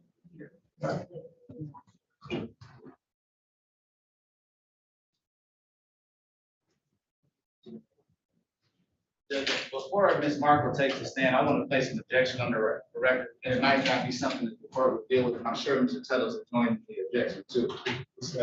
What we learned from Mr. Tanti was that the individual who these phones were recovered from were arrested, and there was no warrant for his arrest at that particular time. And that the cell phones were taken in possession of the Detroit Police Department at that time without a search warrant, without an arrest warrant. So my objection would be that any information that was obtained from that cell phone was product of an illegal seizure. Your Honor, if I may. Officer Conti stated that he personally didn't have the search warrant. He was just saying he personally didn't have a search warrant in his stand when he was assisting. Not that one didn't exist at that time, just that he personally didn't have it. Because I made a note of it, because I said, and I put personally. So it's not that one didn't exist. But just so I can clarify, I didn't ask him. The question was, did he have a warrant for Mr. Hicks's arrest or Mr. Walker's arrest? And his answer was no, there wasn't. And he said that he had gotten information from the Violent Crimes Task Force to pick him up. That's what the testimony was. My argument is that you arrested him illegally, absent a warrant, and then took property from him. So even if you get a warrant down the line, my argument is that it's fruit of the poison tree. You can't arrest him based on probable cause? I'm saying, Judge, in this particular case, they had no probable cause. I don't know that. That question wasn't asked. Well, I don't know what their collective knowledge was at the time that Officer Tanti received information from other officers. And my position would be, Judge, in order for them to get this evidence in, that they should have to provide this court with evidence to that effect. And we're not on the defense side of the table, just gonna give them the benefit of the doubt. I asked the officer, did you have a warrant? And he said, no, we didn't. His answer could have been, we didn't have a warrant, but we believe that we had probable cause. She could have That got. wasn't the question that was asked. Right, I asked him, did You you have? jump all over people who don't ask the question that you asked, right? Yeah, but Judge, we have a limited focus and purpose, right? My limited focus and purpose is making sure that evidence that's hurtful to our clients doesn't come in. So my position is, did you have an arrest warrant? He said no, and then said he had information from violent But crimes. you're asking this court to take a leap that there's no probable cause for him to be arrested. I'm objecting to this. I'm objecting to, evidence being put into the record that I don't think that there's a foundation for probable cause for that was seized from the defendant. That's what I'm saying. Your Honor, if I may reply back to that again. Again, Your Honor, the officer did not testify that the arrest warrant didn't exist, that they didn't have one. He just said he personally didn't have the arrest warrant on him. So he never stated that one didn't exist at all. Furthermore, Your Honor, this would be an argument that I believe is more appropriate in circuit court. They want to challenge that probable cause for the arrest warrant to file through a motion. I agree, it's more suited for a certain court than this court. Next witness, please. My position is, I'm not sure who Mr. Walker is, but there's no Mr. Walker in this book. So I'm not sure. That's argument. Yeah, that's what the argument. Please give your name and spelling to the court report.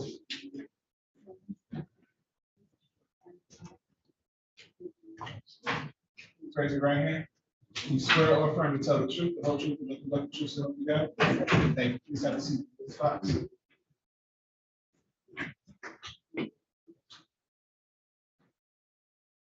Maybe give me ready. Thank you. Can you please restate your name again for the record? Yes, my name is Sarah Merkel. And where are you currently employed at? I am employed with the Detroit Police Department. I'm a detective currently assigned to our homicide unit. And Your Honor, can I place on the record that all parties have stipulated that this witness is qualified as a forensic expert in phone extraction? I think they already stipulated to that. Yes, Your Honor, I'm sorry. Procedural I missed that. stipulations.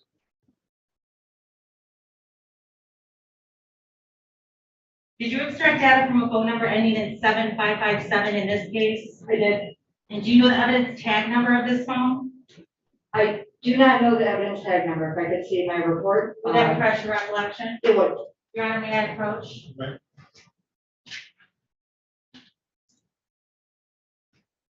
Once your recollection has been refreshed, you can state that evidence tag. Yes, so the evidence, you're asking for the evidence tag of the actual phone. Yes, Correct. 7557. That is on tag number 39. Can you describe that phone? What kind of phone is it? A green Apple iPhone 11 Pro Max, Does it have a case on it? a blue case. And can you describe the forensic extraction process of the cell phone in this case? Yeah, so the extraction, what an extraction is using software programs that I have in the office. I have to have the actual device in the office. This isn't something that can be done remotely. From the software, I plug in the phone, just using like what looks like a charging cable, but it is a specialized cable for the extraction process. And during the extraction, it makes a copy of everything that's in the phone, anything text calls, social media, web history, everything in a phone. And then I process it into a readable report for the officer in charge and the detectives working on the case. Your Honor, may I approach? Yes.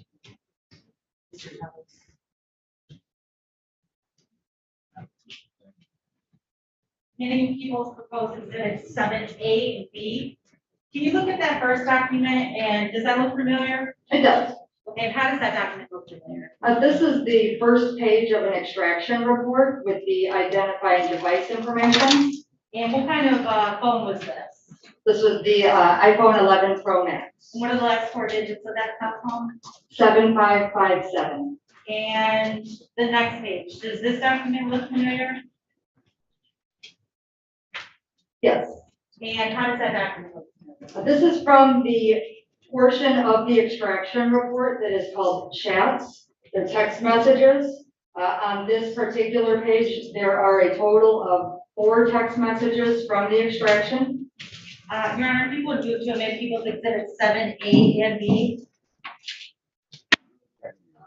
Admitted, Your Honor, may I publish? did you have any objection? I wish. All right.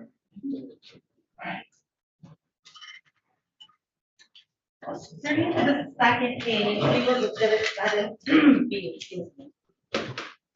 Looking at the third text message down, is there a date on that text message? There is. What is the date? It is October 4th, 2020 at 6:13 a.m. Okay, can you read that text message? The message reads, "I just got dog out the way." And is that a outgoing text message? That is an outgoing. No further questions, Your Honor. Questions, ma'am? Good afternoon. Good afternoon. And obviously, you have no idea who put that, who text that message to. Correct. All right. Thank you. No further questions. Mr. Clemens, anything? No, thank you. Thank you. Oh, you redirect? No, Your Honor. Thank you, Ms. Stephanie.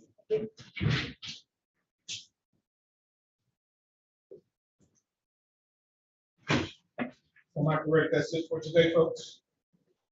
Your Honor, but I do our argument for Cortez Hicks today. I have no further witnesses for Okay, the held in court would just be Macintosh. gotcha. Okay, sure. You didn't combine over on Hicks? Yes, You yes, didn't want to do them at the same time? pardon me? You didn't want to do them at the same time? And I say that only because if it gets found over, both of them get found over, they're going to have separate arrangement dates. Case is going to pitch up to each other. Yes, Your Honor, I'll take that back. I like to- Okay. The only other thing, Judge, I'd like to remove my objection to the adjournment delay. Judge, Mr. Williams is the most important aspect of the government's case.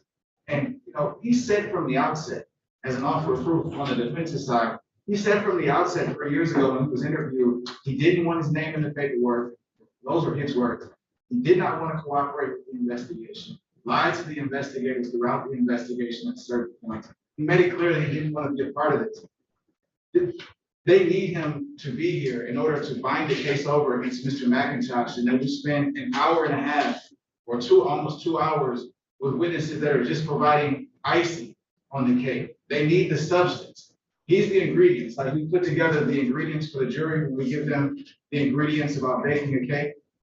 He's the eggs. Without him, there's no case. And I just think that to arrive here or to say that we try to subpoena him a couple of days or a day before the exam, Judge, is just not acceptable. My client's in crime.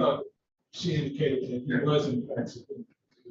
Right, but that's what I'm saying, Judge, is that when he was subpoenaed and he said, "I'm not coming," then that was the particular point in time. We got Zoom. You're available, Judge, every day at 8:30.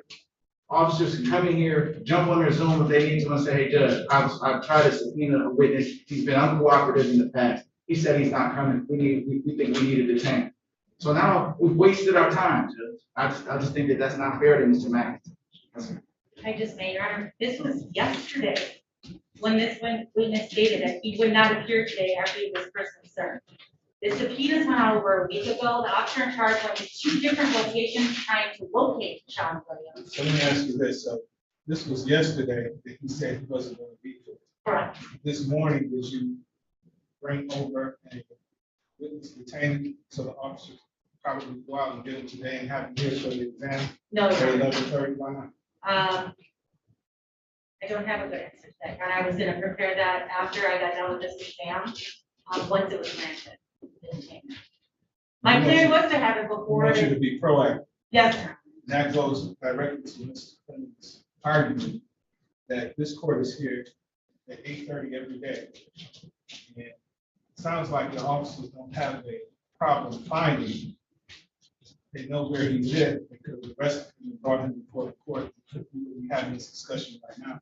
Well, and if I may, Your Honor, they don't know how to locate him. He called them from a phone number, and then he met up with them at McDonald's. He stated, "Let's meet up at this McDonald's."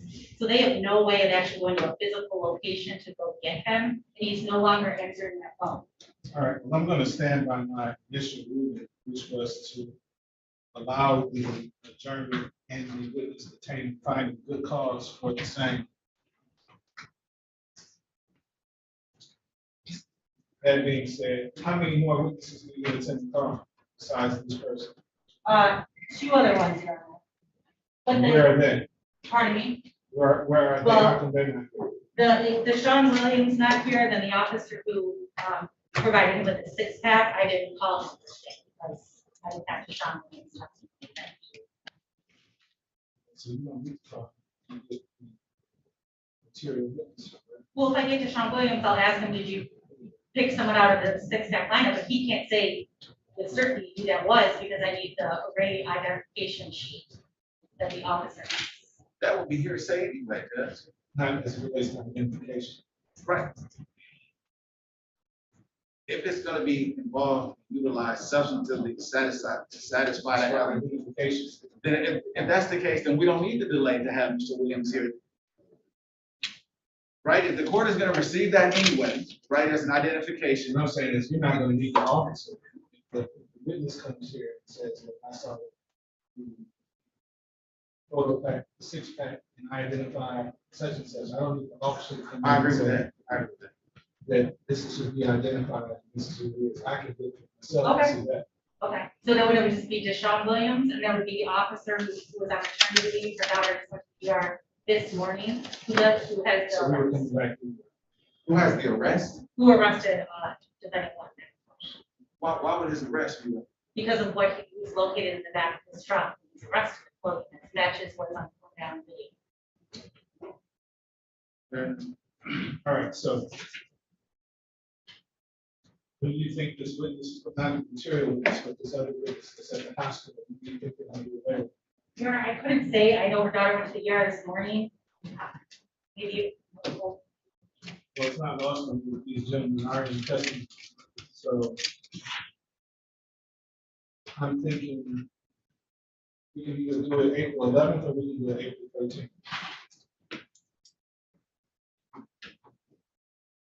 Your Honor, it's just an AOI, but I have that on the 11th, so the 13th would work. Defense counsel, thank you for that. I need the earliest day possible. Judge. I'm asking for it. I don't want him to have to sit in jail another day without, earliest date is possible. Unfortunately, I started trial, homicide trial on the 10th. Then I'm gonna ask, if that's the case, I'm gonna ask that they be able to do argument to bind over now. Because if this is gonna be a trial all week, then that means the 11th and 13th are out. Your Honor, it's 2 days, and I understand Mr. Clemens thinks that Deshaun Williams makes or breaks my case, but the court has already heard testimony that the hat was recovered, there's DNA on the hat, he's on video. So who provide? But I'm just saying, Your Honor, I understand he's in custody, but it's 2 days. If Mr. Tuttles isn't available and I'm not available on the 11th, I don't understand 2 days. There's still some evidence that's placed on the record today as far as holding him in custody. What misunderstanding about 2 days, right? I thought that the days the court gave was the 11th and the 13th, and neither one of those days worked for Mr. Tuttles if he starts a trial on murder on the 10th. No, you're doing the 10th, right? So which means that whole week is out. So we're gonna go into the next week. So it's not 2 days. Then we're talking about multiple weeks still. And that's not from the people, Your Honor, the people would be available, and I understand Mr. Tuttles is not. They're not ready to go, right? And I get that, right? Things happen. And so if they're not ready to go and they're asking for indulgence from the court, and I made my record on that. The sister council made an argument, of course, made a decision. But now we're talking about a different issue. We're talking about giving them more time to go locate a witness that they knew that they needed. And Mr. Tuttles is not available the week of the 10th, probably at least for 5 days to finish the homicide trial, if he's lucky. Are you available April 4th? April 4th at 10 o'clock? We'll make our, I guess we'll have to. I started a jury trial in front of Judge Baker Robinson, but I can get one of my teammates to pick the jury for me if I have to. Mr. Tuttles? I'm looking on April 4th at 10 o'clock. I'll make myself available. Mr. Nomo?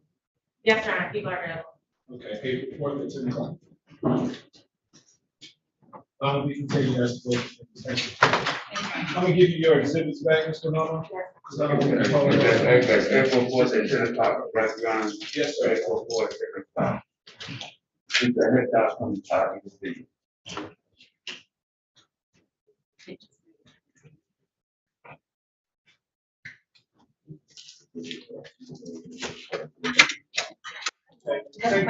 Thank you, staff, for hanging in with me. I owe you guys lunch. I'm gonna order y'all pizza tomorrow. Okay? I don't know. Y'all have pizza tomorrow? Oh, that's right, I won't be there. I need to, sound good tomorrow?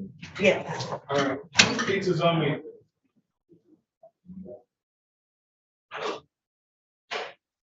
All right, I apologize for that, guys. Yes. What time would that pizza be ready, Your Honor?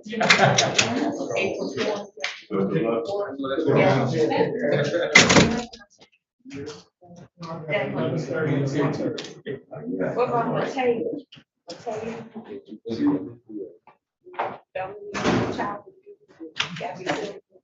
Didn't he adjourn there? A child abuse? So the cook, to be aware, I don't eat pork, so I don't, pepperoni, I can't. I don't either, Mr. Tucker. Okay. So Mr. Tuttle's other case, case is the fourth also. So let's say his other case. It's on the fourth. So we talked about, Cortez here, June. I think that was, this was the guy's first and then he got the second. This one is the second. This was the first. This was the first. The first degree. This one is the one you're doing now. Yes. Okay, on the fourth, you have his second degree. Yes, at 1:30. Okay. You know what, so maybe, since, maybe we can do them at the same time. Instead of 10 o'clock, 1:30. We need to ask Mr. Clinton. Yeah. Could you? Thank you, Arnie, good catch. Okay, so you guys all gonna be back here tomorrow, right? Yeah, I think so, yeah. Okay, where you guys want the pizza from? Any preference where you want the pizza from? Oh, I'm vegan, sir. Vegan? Thank you. Are you vegetarian? Without the cheese, then yeah. Oh, no cheese, you have to get your wings. No meat, no dairy, So what do you eat? fruits and vegetables. I'm actually good. Mr. Clemens is gone, but I will give him a call, Your Honor. Okay, let's see if you can do 1:30 for me. Okay. Yeah. Can someone notify me?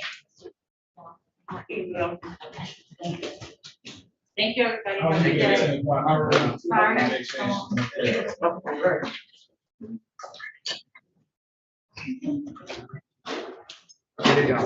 Okay, cool, I cool. gotta think of something. Mhm. So we don't eat meat. Okay, if we do the pizza thing, I guess I could do, mushrooms on it and vegetables. Don't they have a Can't do veggie mushrooms pizza? and vegetables? Oh, yeah, Yeah, yeah. they got veggie. Can Yep. you do a veggie pizza? Yeah. So we're gonna do a veggie pizza. So Okay. appreciate it. Mhm. I appreciate Where you like to Yeah. get it from? Huh? Where you like to get it from? Oh, I ain't had pizza in so long, I don't even, So who eats best veggie pizza? I don't know. oh, I don't like vegetables. I make my own, so I don't know. Make your own. Yeah. Out of cauliflower, crust, cauliflower crust.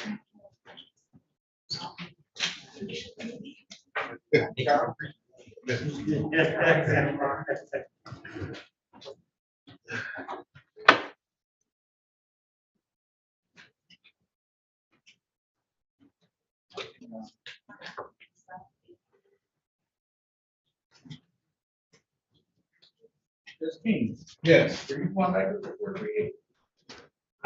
They don't have a judge in there right now? Well, I don't know if they have one coming or not, but people were still sitting waiting. Are Didn't call and say.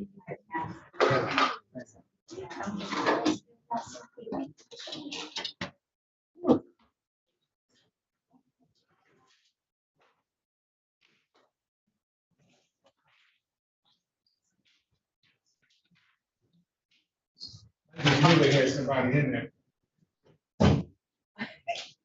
So it's at, what time? 2:00.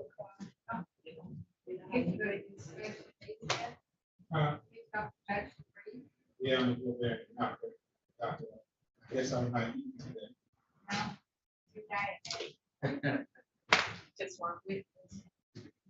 They have something, they don't have a judge. Oh, okay, I'm gonna tell you.